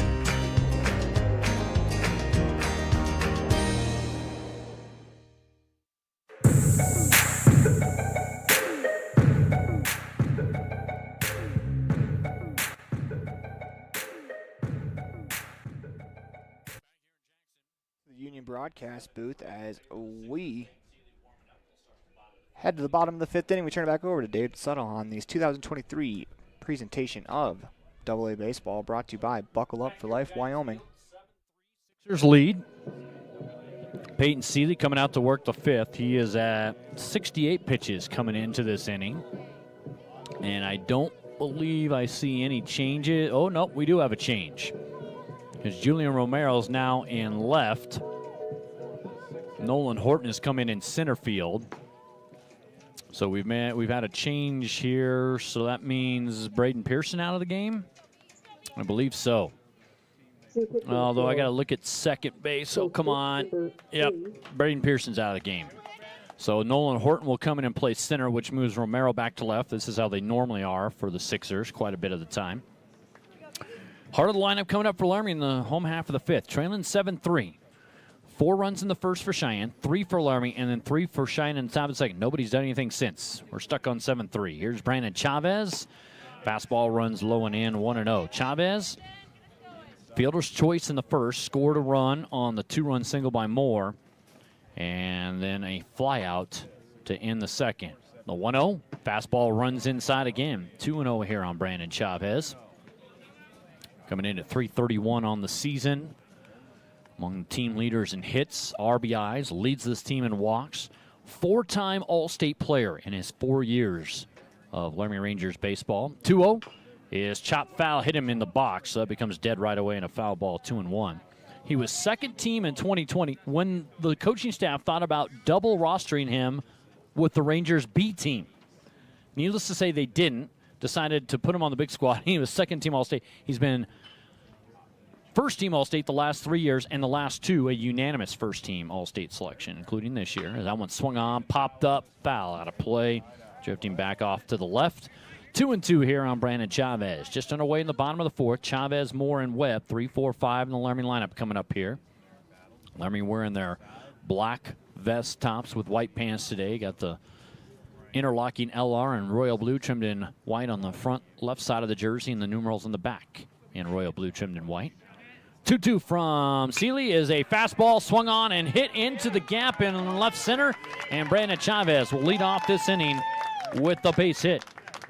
Much to the applause of the Laramie fans off to my right here at Giants Field in Jackson. Cheyenne fans off to my left.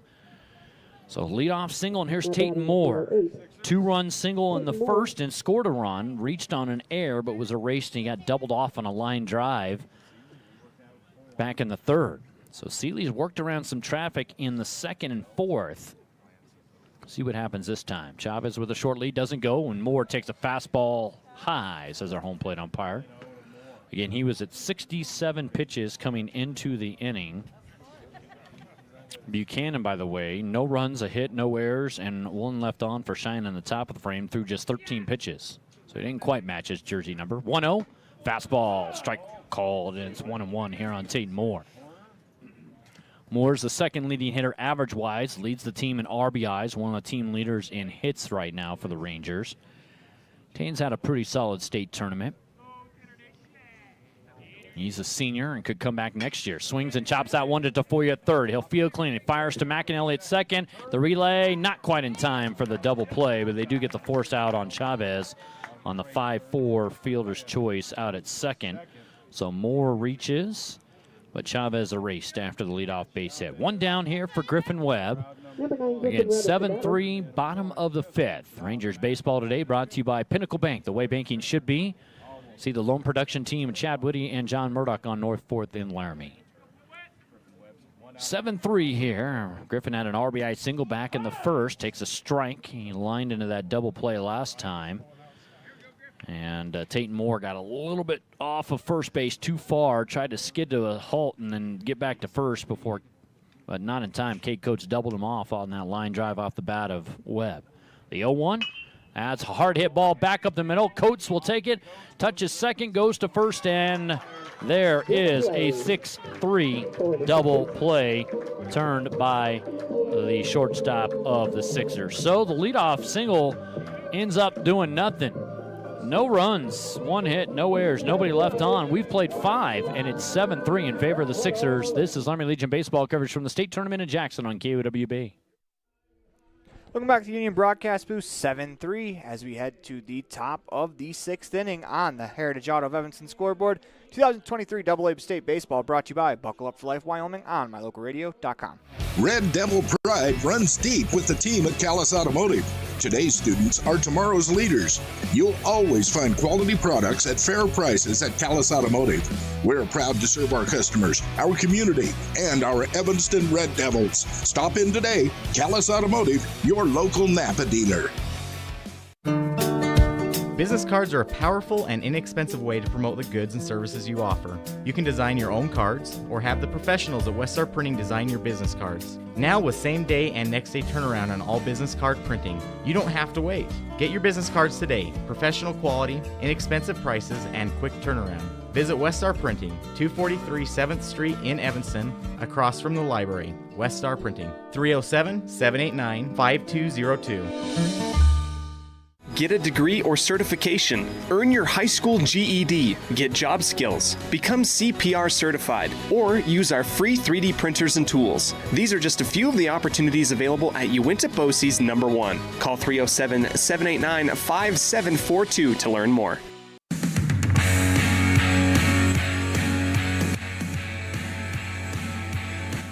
Welcome back to the Union Broadcast Booth. Top of the 6th inning, 7-3. On the Heritage Auto Evanston scoreboard, back over to David Settle. We are back here, 7-3, going to the top of the 6th, top of the order for the Sixers. So you've got Tafoya, McAnally, and Romero coming up, the scheduled hitters against Aiden Buchanan. 20 pitches over 2 innings of relief for starter Sam Hoyt, who went the first 3. And Buchanan comes set, fires into Tafoya, and that one drops low and in and bounces away from the catcher, Tate Moore. And right now, winner's bracket game going on in Sheridan at the Single-A State Tournament. Cody on top of Douglas, 12-5, bases loaded with a couple outs in the top of the 7th. So Cody trying to break it open even more. The 1-0 pitch here. Fastball inside. It's 1-1 here on Mason Tafoya. Walked his first 2 trips to the plate and scored a pair of runs. Then he struck out looking against Sam Hoyt. He was the last batter that Hoyt faced to end the 3rd inning. Here we are in the top of the 6th in Jackson. 1-1 from Buchanan. Here's a ground ball left side that's going to get through past a diving shortstop, Ben Malone. And Mason's got a lead-off single, his first hit, actually, of this ball game. Gets us to the ever-dangerous Colter McAnally. Not playing at shortstop today. Every once in a while, Ty Lane will do this. He'll DH McAnally. Give him a little bit of a day off, in terms of sprinting around and fielding, because he can do a lot in the field. There's no doubt about that. He is a guy that covers as much ground as anybody in this state when it comes to in the field from the shortstop position nonetheless. But he's still always dangerous with the bat. He had a home run last night. Breaking ball over, strike called, 0-1 here on McAnally. Doubled and scored in the first, RBI sac fly in the second, single, but was erased on a fielder's choice back in the 4th. So 2 for 2 today with an extra base hit, an RBI, and a run scored. 0-1 for Colter McAnally. Tafoya getting away from first. Buchanan sets, and he'll fire home, and that one slides McAnally back a little bit. Breaking ball didn't quite break back in. It's 1-1 here. If you're just joining the coverage, Gillette eliminated today by the Casper Oilers. So the last 3 teams standing, Cheyenne, Laramie, and Casper. Laramie trying to survive in advance. Cheyenne trying to make it a tough championship day as that one swung on and hit in the air to left field. Chavez, room, backing up. He is playing deep anyways. I know he's close to the warning track, but still had plenty of room. It's 3:30 out there. He was closer to the 355 sign. I'm going to tell you that was about 330 in the fly ball. It wasn't quite shy of the warning track. Still had some green grass behind him, but the high, long fly ball is out number 1 off the bat at Coulter McAnally, and that's a win for Aiden Buchanan and Laramie. And here comes Julian Romero. 2 for 3 today. Single, double, driven in a run, scored twice. He popped out last time, though. And this pitch is swung on and driven into center. Coming in, Mason Branch. It hangs up for him. He thought about throwing to first, but Tafoya is going to get back. And one pitch and one out right there is out number 2 off the bat of Romero. And here's Corey Williams, the back-to-back lefties in the middle of this lineup for Coach Lane. He's got a few different ways he can put together the lineup here. But you got 3 lefties in this lineup here. 4 lefties, actually. I apologize to Caden Westby of Cheyenne fans as that one drops through the zone. Strike called on Williams. Popped out in the first. RBI double in the second. He had a fielder's choice last time, was left on. So officially 1 for 3 coming into this AB. Buchanan looks over at first to Tafoya, edges out to a bigger lead, now stops, he goes on the pitch, that one swung on and hit into deep center field. Tracking is Branch, backing up, and he can't reach up to his left as he was backing up and field it. Williams going to stop with another RBI double, and for the first time since the top of the second, a team scores, and it's the Sixers extending to an 8-3 lead on the RBI double to deep center field by Corey Williams. Again, his second base hit. Tafoya was off and moving on the play, and when that ball hit deep, Branch tried to get back on it, and he twisted and turned himself around. He did run into the green monster fence, so Coach Lozano is going to hustle out to center field to see if he's okay, because he kind of smacked into that wooden fence out there, and you just want to double check and make sure your guy's in good shape here, as you just never want to have anything bad happen to one of your stars. And so Coach Lozano talking with Mason Branch, apparently satisfied with his answer. And I think Mason, more than anything, he's got his hands on his hip. He did smack into that wall pretty good trying to track that foul ball, or that fly ball, not foul ball, fly ball to deep center field. But I think he's a little frustrated with himself that he kind of turned himself around trying to track that one, and when he was retreating, then turned to try and run, and then he tried to twist back around to his left and reach up and backhand it, and it was just wide, and his momentum carried him hard into the wall. But he does limit Williams to the RBI double. So the Sixers have struck again. First team to score since the top of the second. It's 8-3 Cheyenne. Here's Hayden Swain. He has a 2-run double and swings to the first pitch and fouls it out of play. This one hits so hard off the netting up the first base line, it bounces all the way out to first baseman Jace Moniz. So 1 on and 2 out here in the top of the 6th for Cheyenne. 8-3 ball game here. No activity in the Rangers bullpen just yet. Swain sees Buchanan set, couple looks to second, another, and the breaking ball. Missed inside. 1-1 here on Hayden Swain. 2-run double in the first. Hit by a pitch in the second. Flied out in the fourth did Hayden Swain. So it's like a tennis match, head on a swivel for Aiden Buchanan there. As many times as he checked the runner at second, tried to come back. Looks out there. Another turn out, a turn out, a turn out, and the pitch. This one does hit the inside corner and stayed high enough through the zone. It's a strike call. It's 1-2 here on Swain. Well, Rangers starting to run out of opportunities. They had the heart of the order coming up, but those guys were retired thanks to a fielder's choice and a double play ground ball.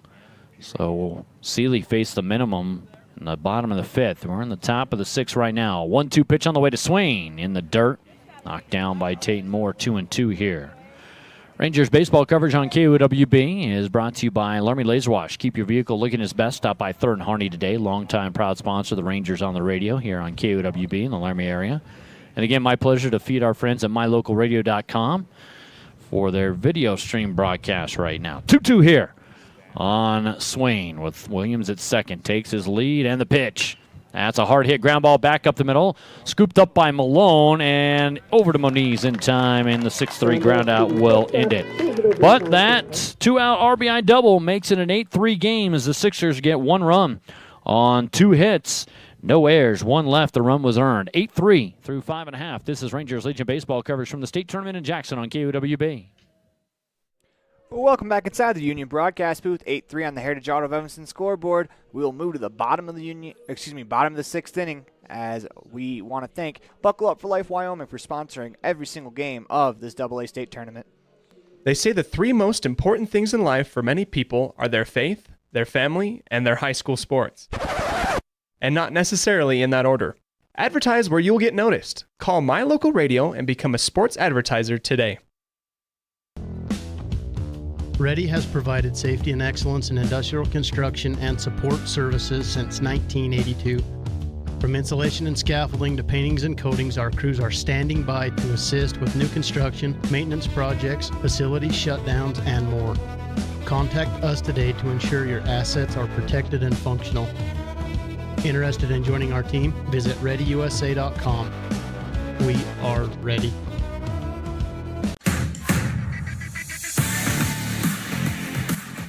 Welcome back to the Union broadcast booth, the middle of the 2023 AA state tournament, brought to you by Buckle Up for Life Wyoming on MyLocalRadio.com. Actually, the middle is probably a bad way to put it, as this is the final semifinals game of the day, as we are moving to the bottom of the 6th inning. 2 more cracks at it for the Rangers. Back to David Tuttle. 1 run on 2 hits. No errors, 1 left on. The run was earned. Aim Buchanan made just 14 pitches. He matches jersey numbers. I see Tate Moore going down the bullpen, down the right field line to warm up here. He'll probably come in and replace Aiden Buchanan here. 6, 7, 8 in the lineup. Branch will lead it off for the Rangers as 77 pitches in. Peyton Seeley fires a fastball at the knees right down the heart, and it's 0-1 quickly on Branch. Branch, Moniz, and Hoyt do up here for the Rangers. Again, 6, 7, 8 in the lineup. Branch is 0 for 2 with a strikeout and a flyout. Takes on one that dips low and outside, 1-1. Few clouds drifting by and off to the west-northwest of the field. They're blocking the sun at the moment, but I'm not going to say anything. 8-3 Sixer lead, 1-1 to Branch. Swung on and lifted on a line into left field. Is going to drop in before Romero can get there. And a leadoff single off the bat of Mason Branch. He has done an excellent job here in the second half of the season of really getting himself going offensively. And Mason was struggling at the bat early in the season. His average was down low 200s. He raised it a little bit and then really has taken off the second half of the season. He was a second-team All-State selection earlier this week. Did you hear that breeze picking up? Wind has really picked up out of the west-northwest. It's kind of switched around. Feels good, though, as that pitch runs outside to our new hitter, Jace Moniz. Moniz reached on an error last time. He's 0 for 2 today, also struck out once. Seeley at 77 pitches coming into the inning, so they're riding him deep. The 1-0 is a ground ball right to Cade Coates. Picks it up, throws to second. McAnally's relay is going to be not in time. And reaching on the fielder's choice will be Moniz, but 1 down as Branch is erased after his leadoff single. Laramie's had that happen several times where they've had a leadoff guy on, but then it gets erased right away. So 1 down here for Sam Hoyt. 0 for 2 with a flyout and a ground out in his first 2 trips. Again, Cheyenne's got an 8-3 lead as we play in the bottom of the 6th here. Seeley sets and fires the fastball in for a strike against Sam Hoyt. He hit a pretty good pitch back to start the second, but just got underneath it and lifted it out to what was then the center fielder, Julian Romero, who's now moved over to left field with Nolan Horton in the game. And Seeley fakes a throw as he stepped off and wheeled towards first quickly, but didn't throw it. And diving back in was Jace Moniz, not wanting to get picked off. Everybody checks their play card as Coach Lozano went through some different signs. Seeley set at the belt, fires in, and the breaking ball, strike 2 called, and he's ahead of Hoyt 0-2. Seeley's been firing very, very well. And 84th pitch right there.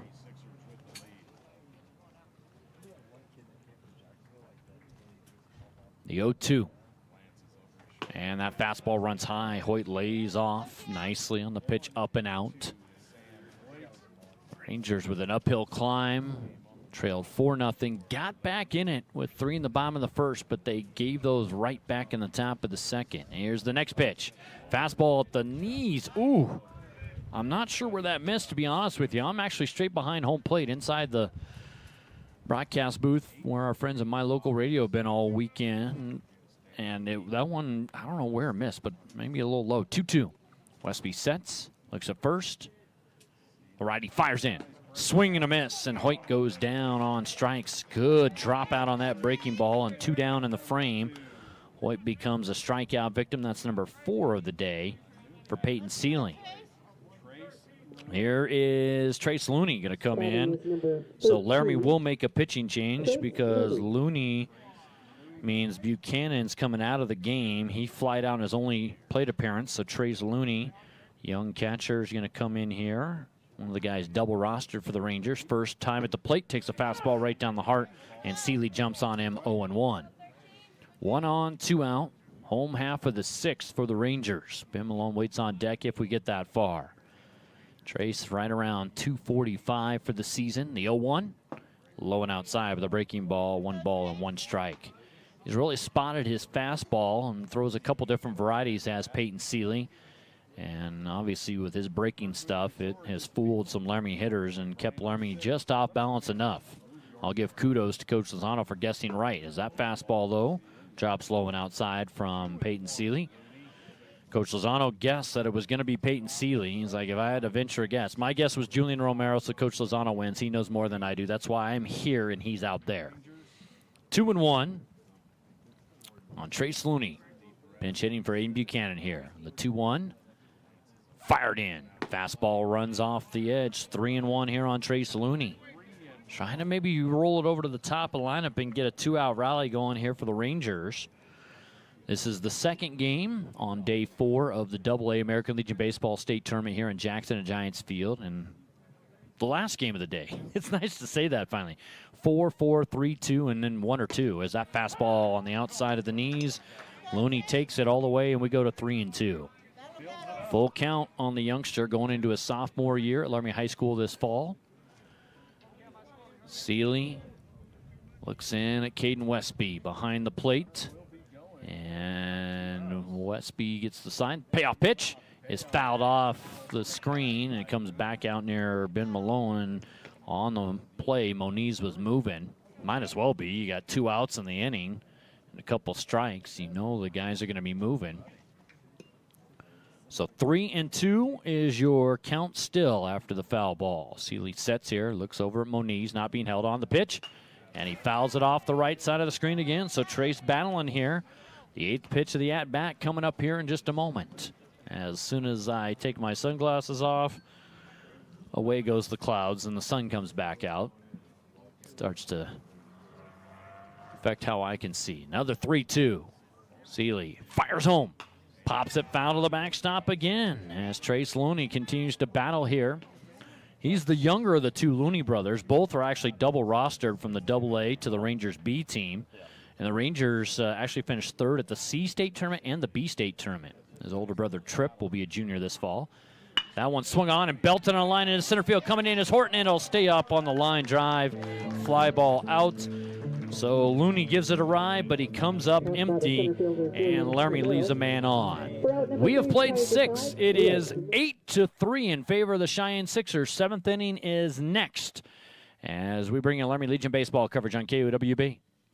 Welcome back inside the Union broadcast booth. 8-3 on the Heritage Auto of Evanston scoreboard as we head to the top of the 7th inning as you are watching AA State Baseball, brought to you by Buckle Up for Life Wyoming on mylocalradio.com. Freeway Tire offers a nationwide service protection plan that covers service parts and labor on select systems, keeping your vehicle on the road. Plus, it includes coverage for towing, lockout service, flat tire changing, fuel, oil, and water delivery service, and jump starts. Knowing that your vehicle is covered at over 50,000 dealer locations nationwide provides that peace of mind wherever you are. Get the details. Visit Freeway Tire and ask about the service protection plan. Freeway Tire, 217 Bear River Drive, Evanston.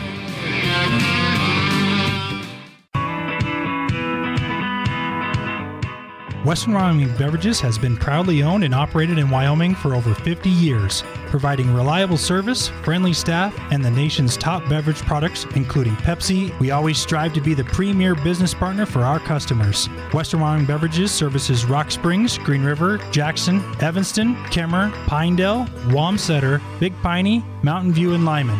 Go Red Devils!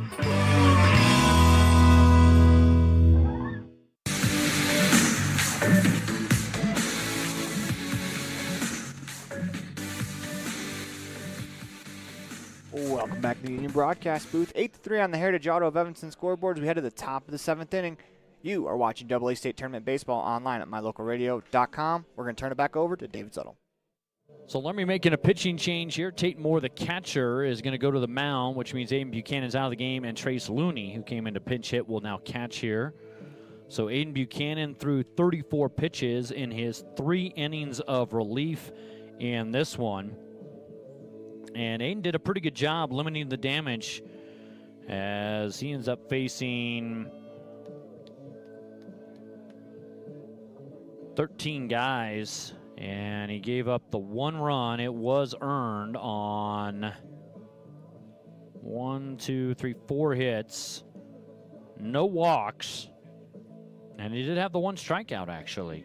No home runs, box, wild pitches, or hit batters. So Tate Moore comes in, 3rd pitcher of the day again for the Rangers, and he will face Landon McAnally to start things off. McAnally in the 6th spot in the lineup. McAnally and Nolan Horton's going to come in, of course, in the 7th spot here. So Tatum out of the line, fires in, and it's the strike called at the knees. Moore threw on Tuesday, but he only threw 43 pitches, so he had to rest 1 day, but could come back today.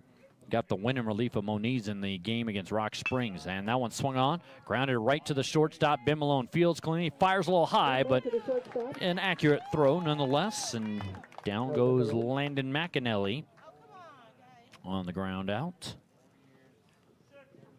So here is Nolan Horton for Braden Pearson. Batting is Nolan Horton, number 6. And he came into center field back in the 5th here. So Nolan Horton taking over for Pearson. Pearson went 0 for 3 today with an RBI on a ground out and a strikeout. So Moore into the wind, and the first pitch is a little breaking pitch, stays high and inside here on Nolan Horton. So 2 pitches to get the ground ball out. Now 1-0 here on Horton. Nolan starts quite a bit in center field for the Sixers ball club as the fastball in the outside corner paints the black. 1-1 here. So 1-1 here, 8-3 ball game. Top of the 7th. Sixers trying to add more insurance. Westby is on deck, the catcher for the Sixers. And that pitch is swung on and fouled straight back. 1-2. Rattles the crowd mic just a touch because it rattles that netting. I really do like the high netting here in Jackson. Really protects quite a bit. And it goes up good 90, 100 feet here at the ballpark. You got to hit a pretty good angle fastball to get one over the top of that. 1-2 pitch. Spiked it in the dirt. 2-2. Tate Moore to Nolan Horton, his first plate appearance of the ball game here. We're in the 7th spot in the lineup here for the Sixers in an 8-3 ball game. Trace Looney relays the sign to Tate Moore, who gets on the rubber. Kind of a modified short stretch as he points those cleats really towards third base. And that one swung on and popped up. Shallow center field going out Malone, but instead Mason Branch playing shallow. We'll get to that one, calling everybody off. You had Hoyt go out a little bit. Malone was really flying out, and then all of a sudden I saw Ben just take a left-hand turn, and I knew Mason was coming in, even though I kind of got blocked by our catcher and umpire here. So Horton flies out, 2 down. It gets us to Caden Westby. He singled last time at the plate, 1 hit in 3 trips this afternoon. Rangers baseball on KOWB Laramie, a Town Square media station, as 2 down here in the top of the 7th. Moore fires in. That's a ground ball right side. Past the diving Moniz into shallow right field. And a 2-out single for Westby as Moniz dove. And I think he kind of stuck the glove out and then lost his balance. If he would have kept going maybe an extra step, he might have had a better angle of that one. That'll get us to Cade Coates. 0 for 3 today is Coates. He popped out last time in foul territory. We're in the 9 spot in the order, and then we go over to the top of the lineup where Mason Tafoyo is on deck. And are we going to get a pinch runner here? Ty Lane's looking over in his dugout. Are they going to pinch run for Westby? They are going to pinch run for Westby. Yep. So this is going to be Ethan Reisdorfer. It's going to come in and pinch run here for Caden Westby. So that means we're going to get a new catcher in the bottom of the 7th. So Reisdorfer comes in here to pinch run. See if he stays in the game. So more out of the stretch for the first time. Reisdorfer jumping around at first, doesn't go, and that pitch runs low and outside. 1-0 here on Cade Coates. As a bug likes me here in the booth. So Westby went 2 for 4 with a pair of singles in this one. Did strike out once. That was a long time ago, actually. Westby struck out to end the first. A 4-run first for Cheyenne. Put them on top. A lead they have not relinquished. 1 on 2 out, the 1-0 pitch. That one's lined lightly into right field off the bat of Coates, but it stays up long enough for Diego Herrera to get there on the run. And Herrera makes the final out in the top of the 7th. And Coates ends up going 0 for 4. So we head to the bottom of the 7th. Laramie needs 5 to force extras, 6 to possibly try and win it. You're listening to Ranger State baseball coverage on KWB. Welcome back to the Union Broadcast Booth. 8-3 on the Heritage Auto of Evanston scoreboard. As we head to the bottom of the 7th inning, you are listening to the 2023 AA State Tournament, brought to you by Buckle Up for Life, Wyoming. Nothing there. Freeway Tire offers a nationwide service protection plan that covers service parts and labor on select systems, keeping your vehicle on the road. Plus, it includes coverage for towing, lockout service, flat tire changing, fuel, oil, and water delivery service, and jump starts. Knowing that your vehicle is covered at over 50,000 dealer locations nationwide provides that peace of mind wherever you are. Get the details. Visit Freeway Tire and ask about the service protection plan. Freeway Tire, 217 Bear River Drive, Evanston.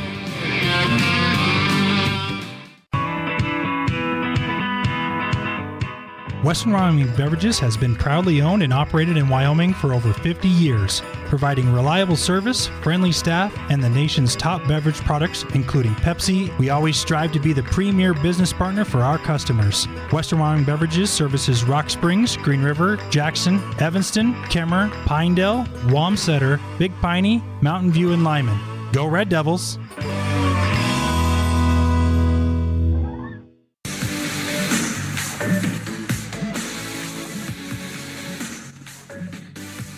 Back to the Union Broadcast Booth. Time for the bottom of the 7th inning, as it is the 2023 AA State Tournament, brought to you by Buckle Up for Life, Wyoming.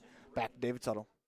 So here we go, bottom of the 7th. See if Peyton Seeley can finish it off. He threw 19 pitches last inning. I've got him at 96, and officially they got him at 96. Wow, at least I'm doing my job well today. That's a benefit for our friends at mylocalradio.com.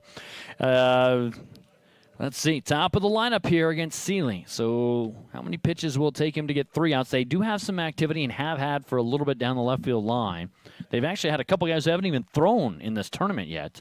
So I imagine maybe it might be one of them. I could see maybe Marcus George coming back, or maybe Caden Guerra, as Ben Malone leads it off and takes a fastball that dips low and in. Ben is 1 for 2. He walked his last time up against Westby on 5 pitches. Takes that fastball in the outside corner, and it's 1-1. So approaching 100 pitches is Peyton Seeley. He's in line for the win right now. Cheyenne again got 4 in the first and has never trailed. And the 1-1. High fastball, 2-1. Not as many breaking pitches the last couple innings for Peyton Seeley. He's gone and tried to spot the fastball quite a bit. It's been fairly successful. Rangers have kind of rolled over ground balls. So that's a ground ball up the middle. McAnally backhands, jumps, throws, not in time. It'll be an infield single for Ben Malone, who hustles down and picks up his second base hit of the day. So Malone has reached base safely all 4 times, because he also reached on a drop third strike pass ball in the first. But he's officially 2 for 3. But McAnally back up the middle and made a nice backhand snag, and then he had to make sure he grabbed it and then jumped and turned and threw, and on one hop it got to Swain at first, but not enough. Here's Herrera, 2 for 3 with a couple singles. He grounded out to the catcher last time. They did replace Westby with the veteran Caden Anderson. First pitch, Anderson frames it on the outside corner, strike one on the fastball. So that was pitch 101 for Peyton Seeley. This might be the last hitter, although Diego's an aggressive hitter. He likes to swing early in the count. The 0-1 pitch to Herrera on the way. Fastball, chopper up the middle. Coates has to wait, touches second, throws to first, and in time for the 6-3 double play. That is the 1-2 third double play they've turned this game, and Malone's leadoff single is erased, and the Rangers down to their last out of the 2023 season. Brandon Chavez will be that guy. Fielder's choice and score in the first. Flied out single last time, but got erased on a fielder's choice, so he is 1 for 3 in this ball game today. And first pitch for Seeley is down low, so Seeley can finish it off here thanks to the 2-pitch at bat by Herrera. So he was at 103, 104 is upstairs. Wait, that's 100, 1, 2, 3, 4. That was pitch 104. Here comes 105. 1-1 on Chavez with a high fastball. It's 2-0 in the count. Laramie down to their last out of the ball game. And the pitch, fastball, piped it right down Main Street. He's ahead of Chavez. So correct myself, he's behind Chavez, 2-1. Sorry. Here's the 2-1. That one swung on, ripped right on a bounce to Swain at first, and that is your ball game, folks. The Cheyenne Sixers advance to the championship, and the season comes to an end for the Laramie Rangers as Cheyenne wins it here in Jackson at Giants Field. Your final on this one, the Sixers 8, the Rangers 3.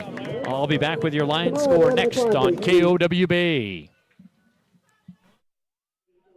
Welcome back inside the Union broadcast booth. A big thanks to David Tuttle for allowing us to steal his audio for this game, as it was a pleasure to listen to him, get a little bit of a break, as the Sixers, they're going to move on to the championship game tomorrow. It will be them in Casper, a rematch of a winner's bracket game that was played yesterday, as they will. It'll take 2 wins to eliminate this Sixers team, as they are still undefeated here at the state tournament, as the Laramie Rangers are eliminated. It's time for your Jimmy John's Freaky Fast Recap. 113 Front Street in Evanston, as Cheyenne jumped out to a 4-0 lead. The Rangers responded with 3 in the bottom of that first.